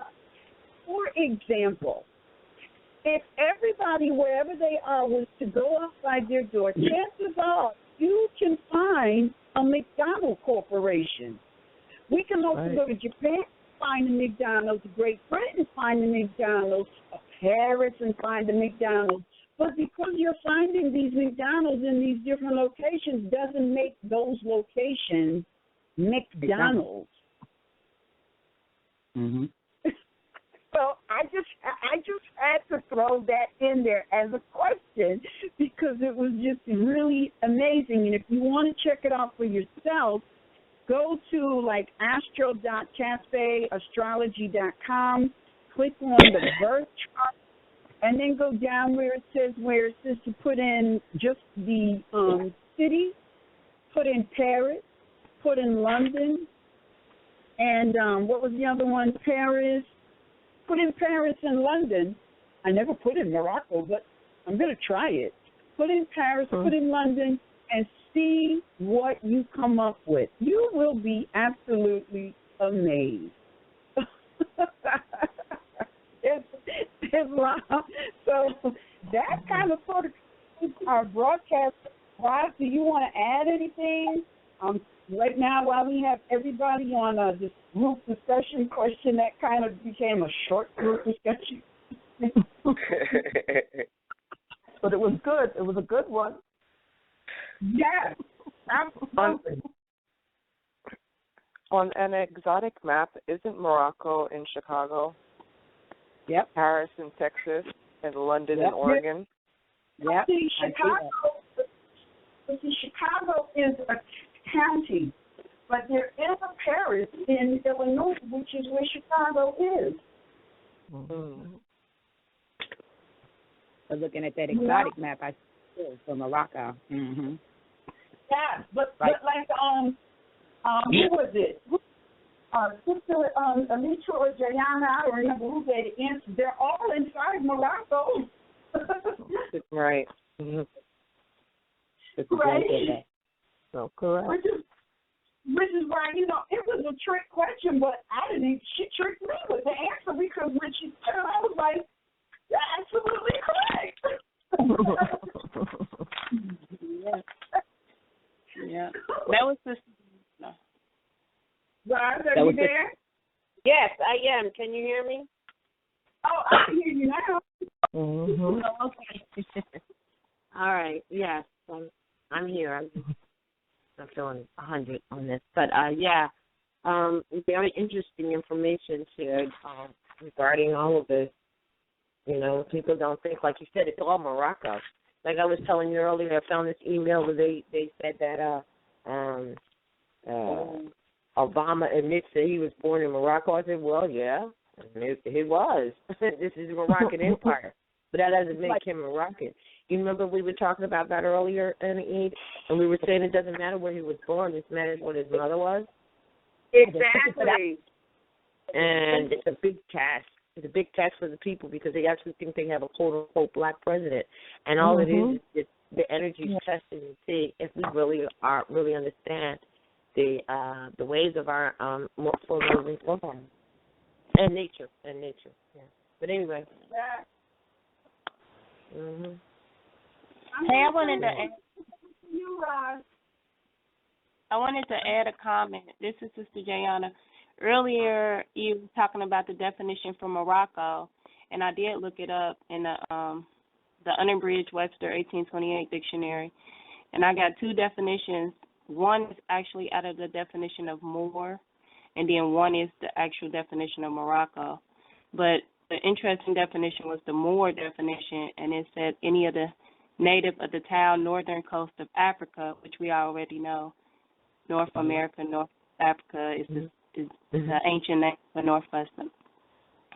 ancient name for America. And so said called by the Romans from the color of the people, the country of dark complected people, the same country they called Morocco, Tunis, Algeria, etc. Right. And you know what? That's the geographical boundary, Sister Jayana. If you look into chapter 47 of the Circle 7 Holy Quran, it's giving you those same geographical boundaries as well. That's exactly what was going in my head when I read that. That's what made me want to share that. And then for the definition of Morocco, it says something like a leather. I lost it, but basically it says also borrowed from the Moors. So I thought that was interesting. Well, yeah, but and here's why. Moor is a transitive word. It has a noun and a verb, if you will, or action, because that's why they call, when you're in a boat and you're doing boating, they call it mooring, because really, let's face it, we're the first to do it. And the very, very, very beginning of this watering or navigating on the waters really, really started in the waters of your mother's womb. And then you're cut from your mother's womb, from the navel, to become a navigating L upon the earth plane. Now, that's really the spiritual connection to the physical. That's it. That's all. It doesn't change. That is what it is. So it has a transitive meaning in what you read and then in what it actually is. So they'll call the wetlands or anything boating, they'll call it mooring, because it's really from a spiritual and physical application. So if people don't know that, they get it kind of. And then when you're doing your research, like for instance, we're just talking about, you got to go to different places, like say Hawaii. I believe in Hawaii they call themselves Maros. I think it's Moros or Mauros. And if you go to the Caribbean or upwards to more central, they were Maroons. And then you go and you'll find that every place they had some derivation of Moor, meaning first navigator. First navigator, period. And this is why people say, well, you're not Moors, the quote-unquote white man named you that. No, they didn't. Those are people who have not studied and do not really know. And then some people say, well, we don't want to be called anything because we're just divine and autochthonous. But you are the first Moors, first to moor upon the waters on this earth. So therefore, that is what it is. And then you have Ruth the Moabite or the Moabites. I mean, it's all ties in from whatever angle you want to go to. It comes back to the same thing. And for me, when I realized that, of course, the waters of the womb is the first waters that I navigated on, but when I realized that boating is called mooring, I got it. And that's why they call it marshlands and the moorlands. Some even call them moorlands or wetlands. It's where the earth or where the water meets the earth. And they call it that. I realized it. Wow, we're the first to do the mooring on the planet.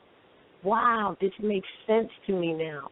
So we have to embrace that. And that's why so loosely when this treaty says between the Moors, right, and these Christian powers, right, they said Christian powers that was coming up slowly trying to, there's like a baby trying to stand up on their own 2 feet. That's a whole other class. But, that's what it says. So it's like, and then I think someone just read the attestation. It's us and them. So it's interesting. We just need to be who we are and honor our mothers and fathers by name and by principle. Their deeds and their deeds. We put our trust. What do we put our trust in?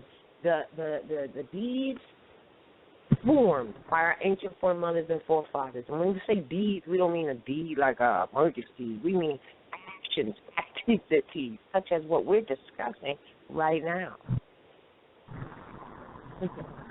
We put our trust in that, not in some trust we wrote up and had, so-called notarized and all that other crazy crap. Like Annie, I think we said it earlier. We didn't need to, people talk about the public side and the private side.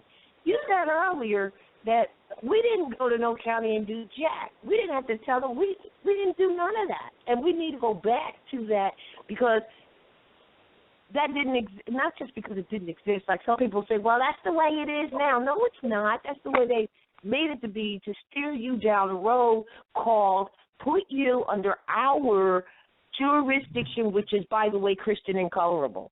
And I say Christian because we're talking about Christian powers first.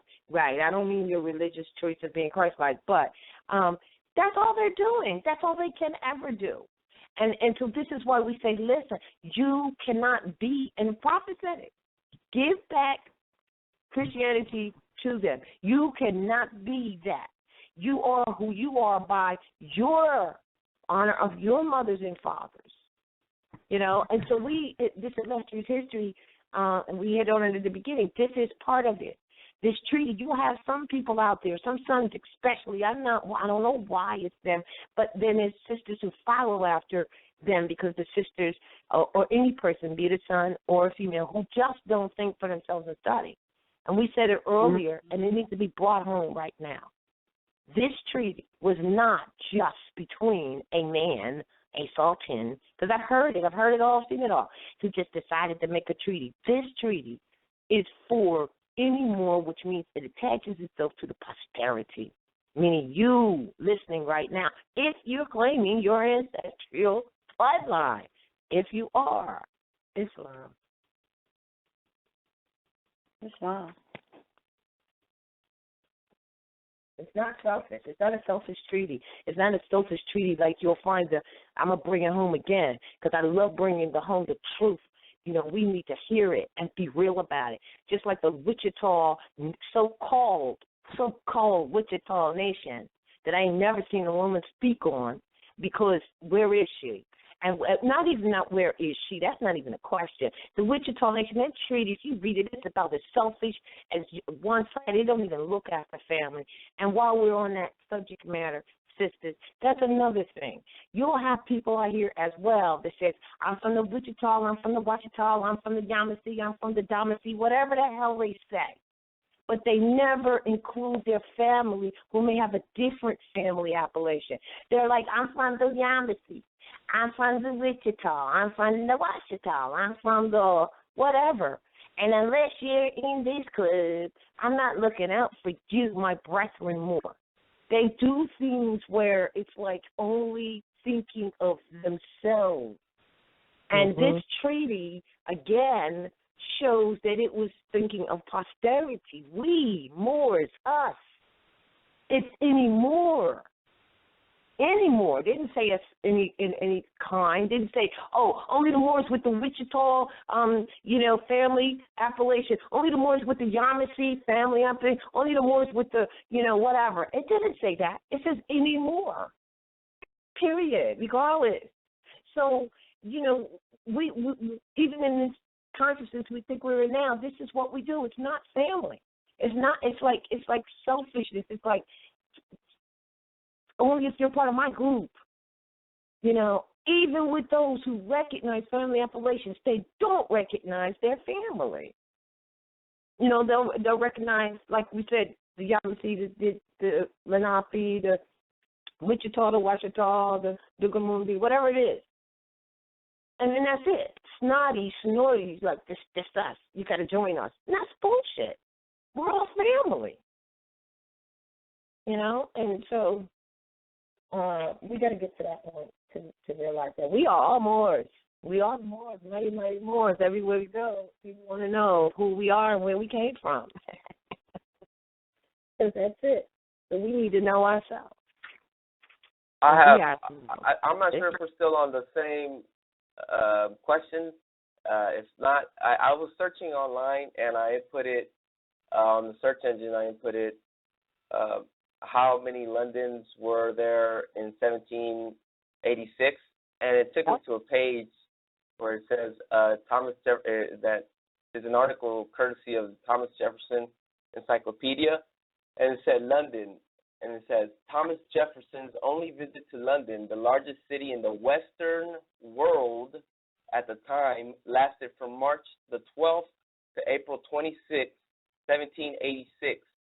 Wow. Yes. She stayed in the lodgings in Golding Square, but must have spent a great deal of time at the residence of John and Abigail Adams in Grosvenor Square. I'm not sure where that is, but I'm sure it's going to be here in northwest Mexico. During his 5 weeks in London, Jefferson explored bookshops it just goes on to speak about viewed the Magna Carta at the British Museum, signed on beefsteak. Well, it goes on to give more details, but the main thing that caught my attention was that it said that it was in the Western world where London was. So, I mean, that's just more facts to back up or to sustain that London was here in northwest Mexico. Absolutely. It still is. You got Paris. Pardon me. Yeah. I'm sorry. I'm speaking in the past tense or in past time. So yes, here it is here. It is here. So still. Yes, it is still here. It's a mindset that we think it's something that was added onto later. Like there's a Cairo, I believe, is it Cairo? I think up in the Midwest, Cairo. Yep, Memphis. Yep. Believe. Mhm. You got to look at the exotic map in the what is that we have it in the King James. Yeah. And if I may interject, it's like when you say it was what it was then, what it is now. That's non-proton. So what it was then is what it is now. That's right. Islam. That's going back to the mindset of your ancient foremothers and forefathers. Yes. Excellent point. So you know what, and the brother, you're right. I think Ron, you mentioned the different Kairos. Once you go to astro.cafeastrology.com and you click on birth chart, I'm telling you, everybody should do this, because if you put in Cairo, you get Cairo, Egypt, Cairo, Bend, Tennessee, Cairo, Alabama, Cairo, Arkansas, Cairo, Florida, Cairo, Georgia, Cairo, Indiana, Cairo, Illinois, Cairo, Iowa. My handsome guy. That's so. Who's that? You got to shut them down. Who is that? Somebody's having a whole conversation with someone else while they're still pressed on. So, do you know who it is? Because you're gonna have to go through and reach them out. And that's not cool. It might take a minute. All right. It's gonna take me a minute to find out who I'll that mute is. myself. What do you do? All right, dear. Is that it? Yeah. Where was your mindset at? What were you getting ready to mention? Oh, yes. Yes. Let me finish. I got Cairo, Kansas, Cairo, Kentucky, Cairo, Missouri, Cairo, Mississippi, Cairo, Nebraska, Cairo, North Carolina, Cairo, New York, Cairo, Ohio, Cairo, Ohio. Yeah. Not totally. I know it was up northwest area. Cairo, yeah. Yes. Midwest. So once again, we got a lot. We have a lot of Cairo. So Cairo is not in just one place. Cairo is, like I said the last time, Cairo is a corporation, and they have corporations all over the land. How about that?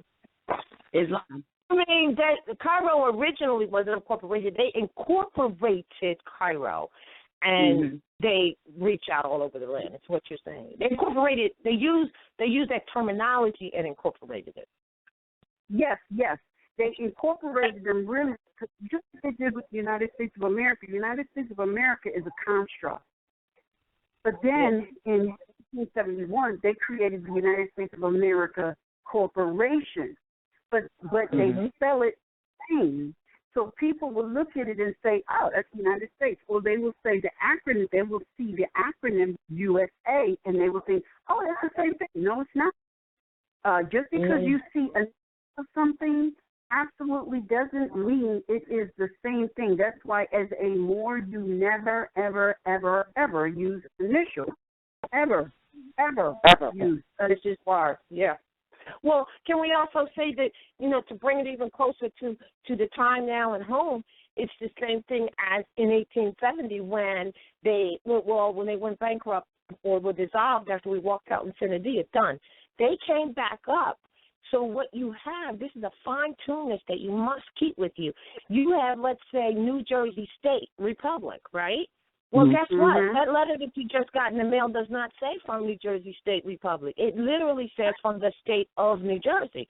Now, that's because the state of New Jersey is the proof of the corporation that's seeming to be the government, so entity of the republic, proper New Jersey State, is not the same as state of New Jersey. Now, they can go on another generation or two and write to you and your children pretending that state of New Jersey or state of New York is, in fact, the government entity and you believe it, then, they've managed to make it happen. But just that little bit right there, New Jersey State, you look at the Constitution, it doesn't say state of New Jersey, it says New Jersey. I'm just saying, none of that stuff does. That came up in 1870. They incorporated every single state name that was the state republic, and they turned it into a corporation, and they call it State of New York, State of Georgia, not Georgia State, not New York State,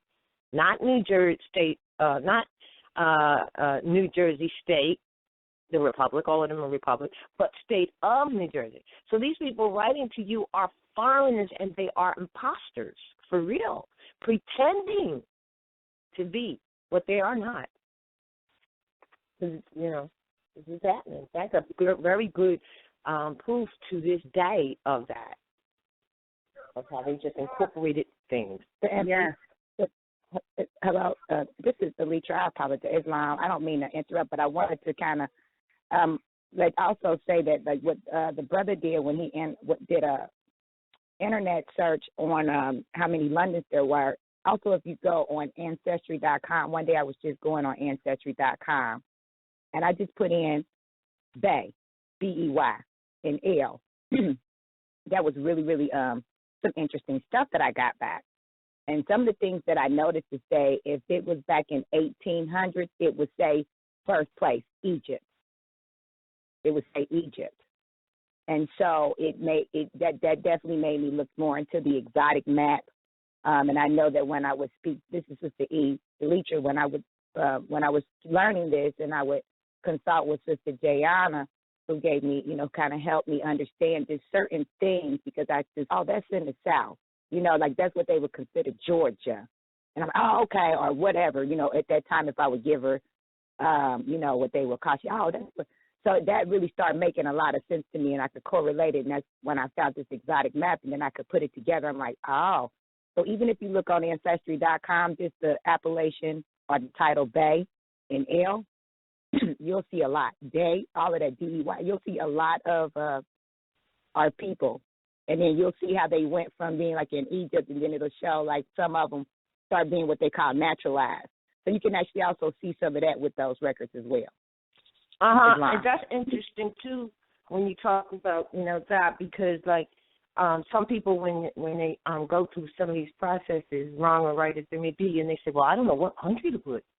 You can put, when you put Morocco, you're talking Al Moroc, that's America, but people think they think Morocco and the kingdom, or you can put America. Like how many people put America? Just North America. That's right. I don't know what country. I'm going to say that I'm I'm going to put I'm going to put Africa. I need a mailing location in Africa.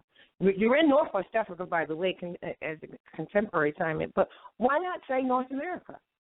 Well, what country are you doing this redemption? Whatever the hell they're doing, they get stuck on. They never thought.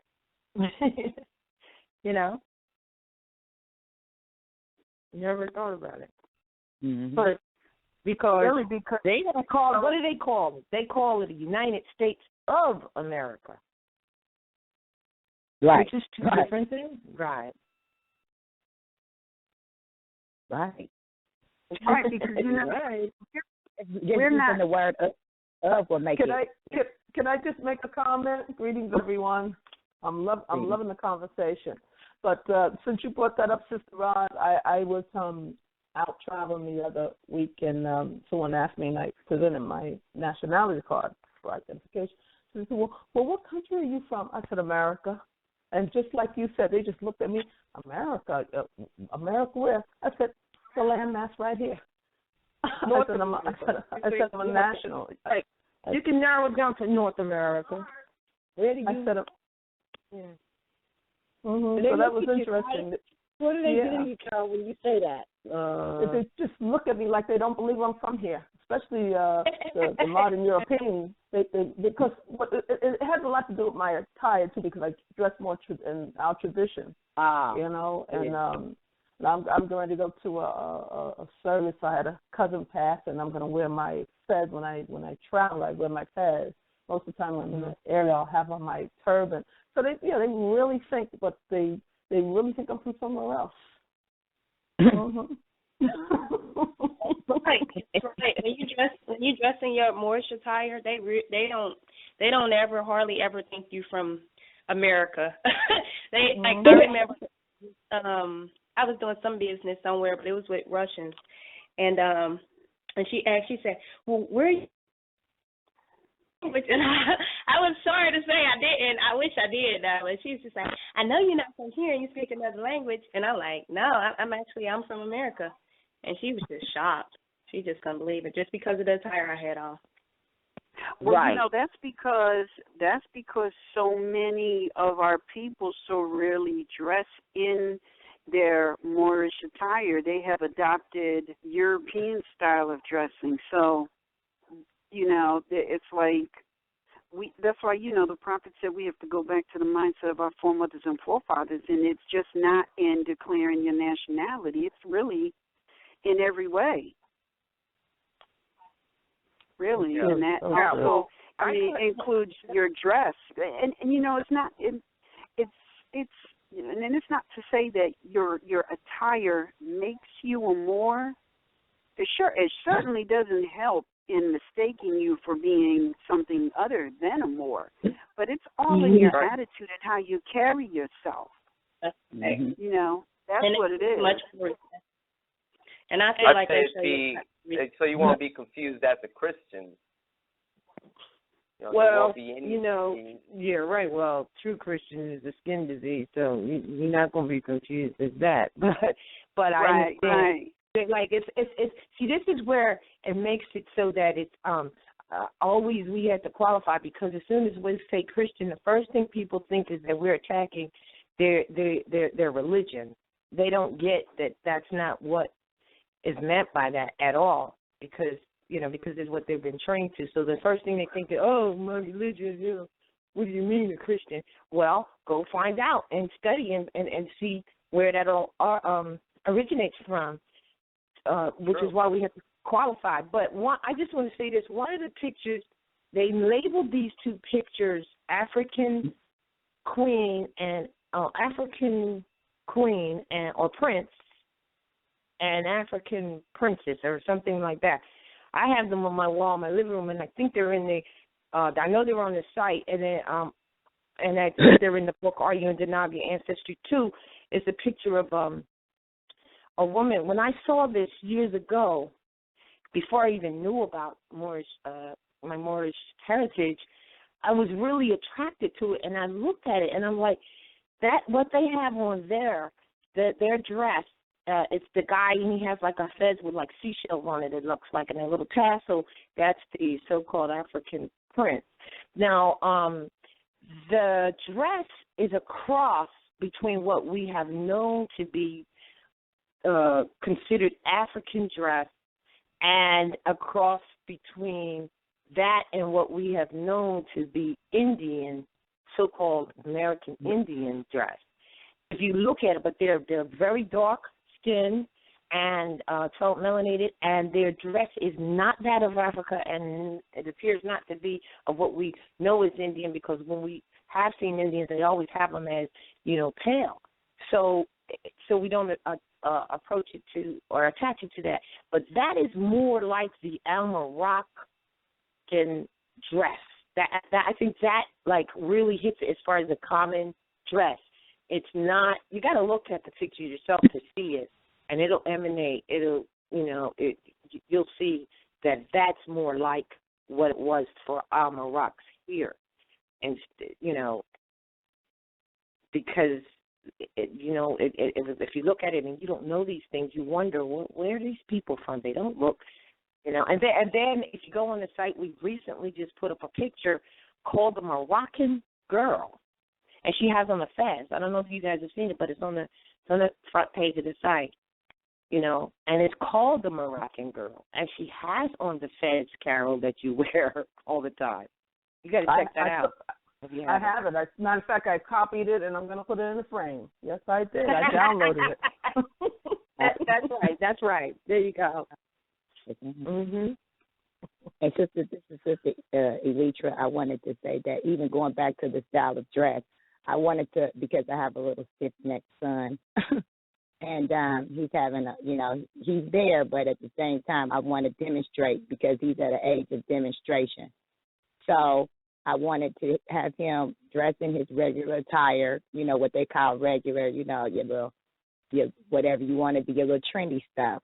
Go to the mall with some of your friends and see how many times you get followed. Dressing as an Aboriginal Indigenous, wear your fez, and see how many people look at you then and follow you around the store, because it'll, even though we don't want that to be the thing, and it's unfortunate because that's judging a book by its cover. But sometimes we put ourselves in situations just like with our language, our dress, and our appearance puts us in a language and puts us in a situation where someone would try to mistake our identity or even our mindset. So, like you say, yes, it's what you speak, it's what you exude. But sometimes just if people are just dealing with, because we're dealing in a society of people that only deal with trends and they deal with appearance first. A lot of times, I just want him to understand the attention that he will get being a national versus if he was caught up in what you call the trendy society or whatnot, trying to be like everybody else and then being profiled. And then see if he'll notice a difference with that as well. Just go into the mall, you'll get profiled. You'll find people just following you around and stuff like that when you look a certain type of way versus if you don't. Islam. Absolutely. It's just more so for demonstrating to him because I want him to understand what he'll get if he, yes, he needs to exude it as well in his demeanor, but also just something as subtle as your appearance can get you caught up too sometimes with the wrong people. And so I definitely agree with Sister J that when she wear her turban, and she may go places versus if I'm with her or something, I can just see the difference in terms of people are looking like trying to figure us out or whatnot, maybe if she's from somewhere versus myself. That's what maybe is a personal thing that I feel. But I see that like, okay, yeah, I kind of get that in terms of just understanding when you're moving and you're dealing with different right. people. Because they're not used to seeing you dressed like that. Because remember, in their mindsets, the way they see you, you are some Negro, colored, black, African American, and you fit into this particular mold, and that's really the problem. That's right. That's it. That's all. So when you tell them, no, you could say I'm a more American national. And they're looking at you like you got 20 heads because they just have this box thing that we've allowed to occur that you're just supposed to be a Negro. You're just supposed to be a Negro, and that's not what Negroes look like. Exactly, and you know what else? See, as a noble, you're always wearing some sort of, like, for example, like your national headdress. So if you're, I hate to say it, and it shouldn't be this way, but it is what it is. If you're not identifying yourself in dress as a Moor, noble, proper, they are likely to mistake you for something other than a noble. And my thing is, if you can have the least amount of interchange, exchange with these modern Europeans, why wouldn't you go for that? There's no reason to have any unnecessary conversation with them. So if putting on a fez or a turban is going to facilitate that, man, we should have multiple turbans and multiple fezzes in our closet that we wear on a daily basis. Because you know what? If we went over to, for example, if we go over to India, what they call India today, you're going to see a lot of guys, they're wearing either a turban or a fez or a kufi.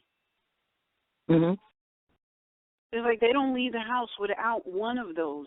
But over here, we got Moors that are claiming to be nationals, Moors proper, and, you know, it's like the fez is a sacred item. It's wrapped up in something. It's like I'm not saying it's not a sacred item. I'm just saying it's a sacred item. It's only to be taken out on special occasion, as opposed to be worn every day as your national headdress. You're supposed to celebrate yourself every day, not once a year or on special occasions. Yeah, and you know what? But see, she mentioned the kufi. The kufi is really probably easy to obtain and to wear comfortably every day. It really is. It is. And it is. It is. And see, now the baseball cap. Look at the baseball. I just want to say this about the baseball cap. The baseball cap actually, the sons aren't really supposed to wear anything that actually has a brim on it. Particularly and especially because that brim there, it actually symbolizes blocking the sun out. That's right. That's right. And you know, there's so many beautiful kufis. I'm going to be ordering a couple to be rocking this summertime. There's also like a fur kufi that is so beautiful. I'm like, oh, I really shouldn't be buying this stuff, but I'm going to get it anyways because it looks so hot.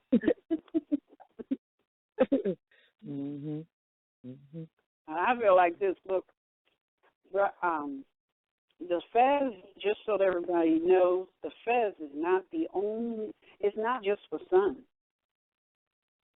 The fez is not just for sons, okay? Sisters, y'all can rock the fez because guess what? The fez represents you. Yeah. So there's nothing that says you can't wear the fez. So get yourself a couple too.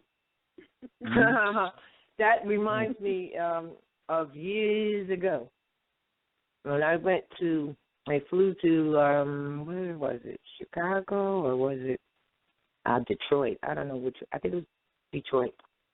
My bag got stolen. I never got it. I never came in on the flight because the flight had gotten held up, and they sent the bags ahead, and it was a really nice bag. And lo and behold, it got stolen, and I had no turban that was for me to go to the fair, and I had to wear a fez. Well, I went into this place, and, I mean, I didn't have any other choice. I was with some other people, and I took one of their, it was a guy's fez. Well, it was a mock fez. So, anyway, I wear it, so it caused a real star because it was like, I think a lot of the people from the MSTA or whatever like that, and then the sisters was coming and saying, can we wear fezes? And I didn't intend for that to be, but the divine law governs all of it. So it made it happen, and it made the truth about it just come out right there on the spot. It's like, look, the fez is symbolizing of the womb. If you go on the About the Fez page, it breaks it all down mathematically, etc. It's right there. So, yeah, you could, but people are traditionally into the woman wearing the turban and the guy wearing the fez. But I also want to add this.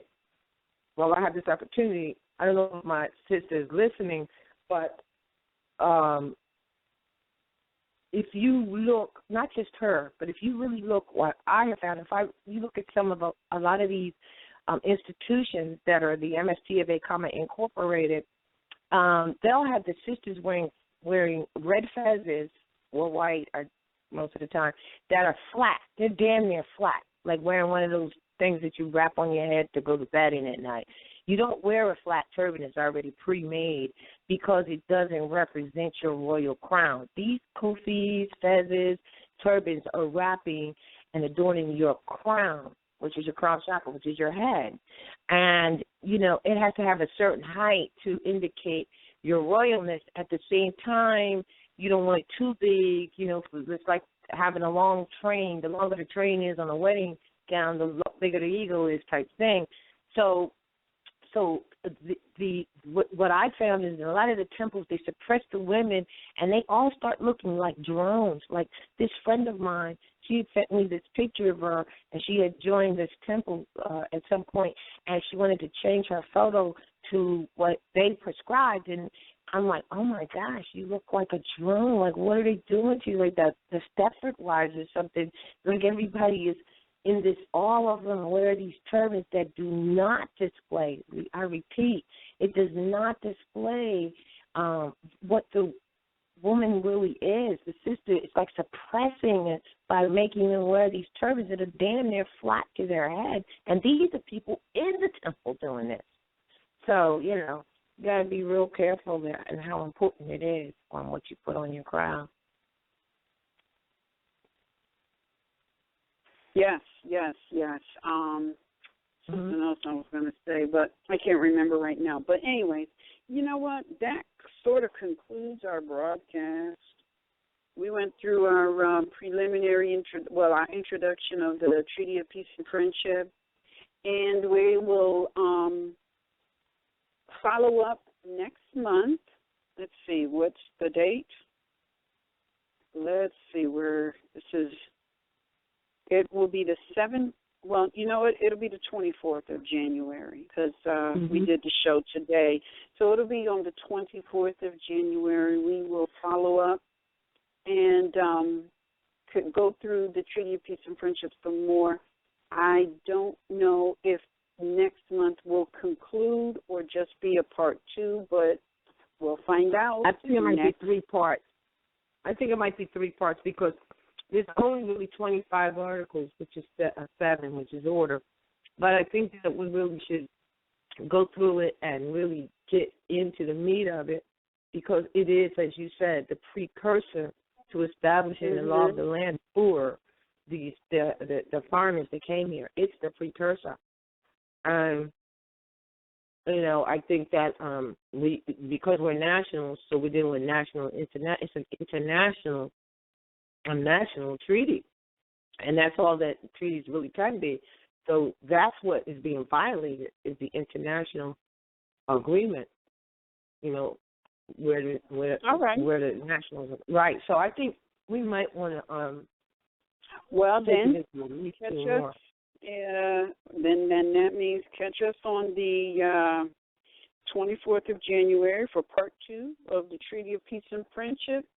And we will send out a text and an email when it is ready. And also, you can also check the MHHS Eyes Wide Open Facebook page for when it will be ready for download.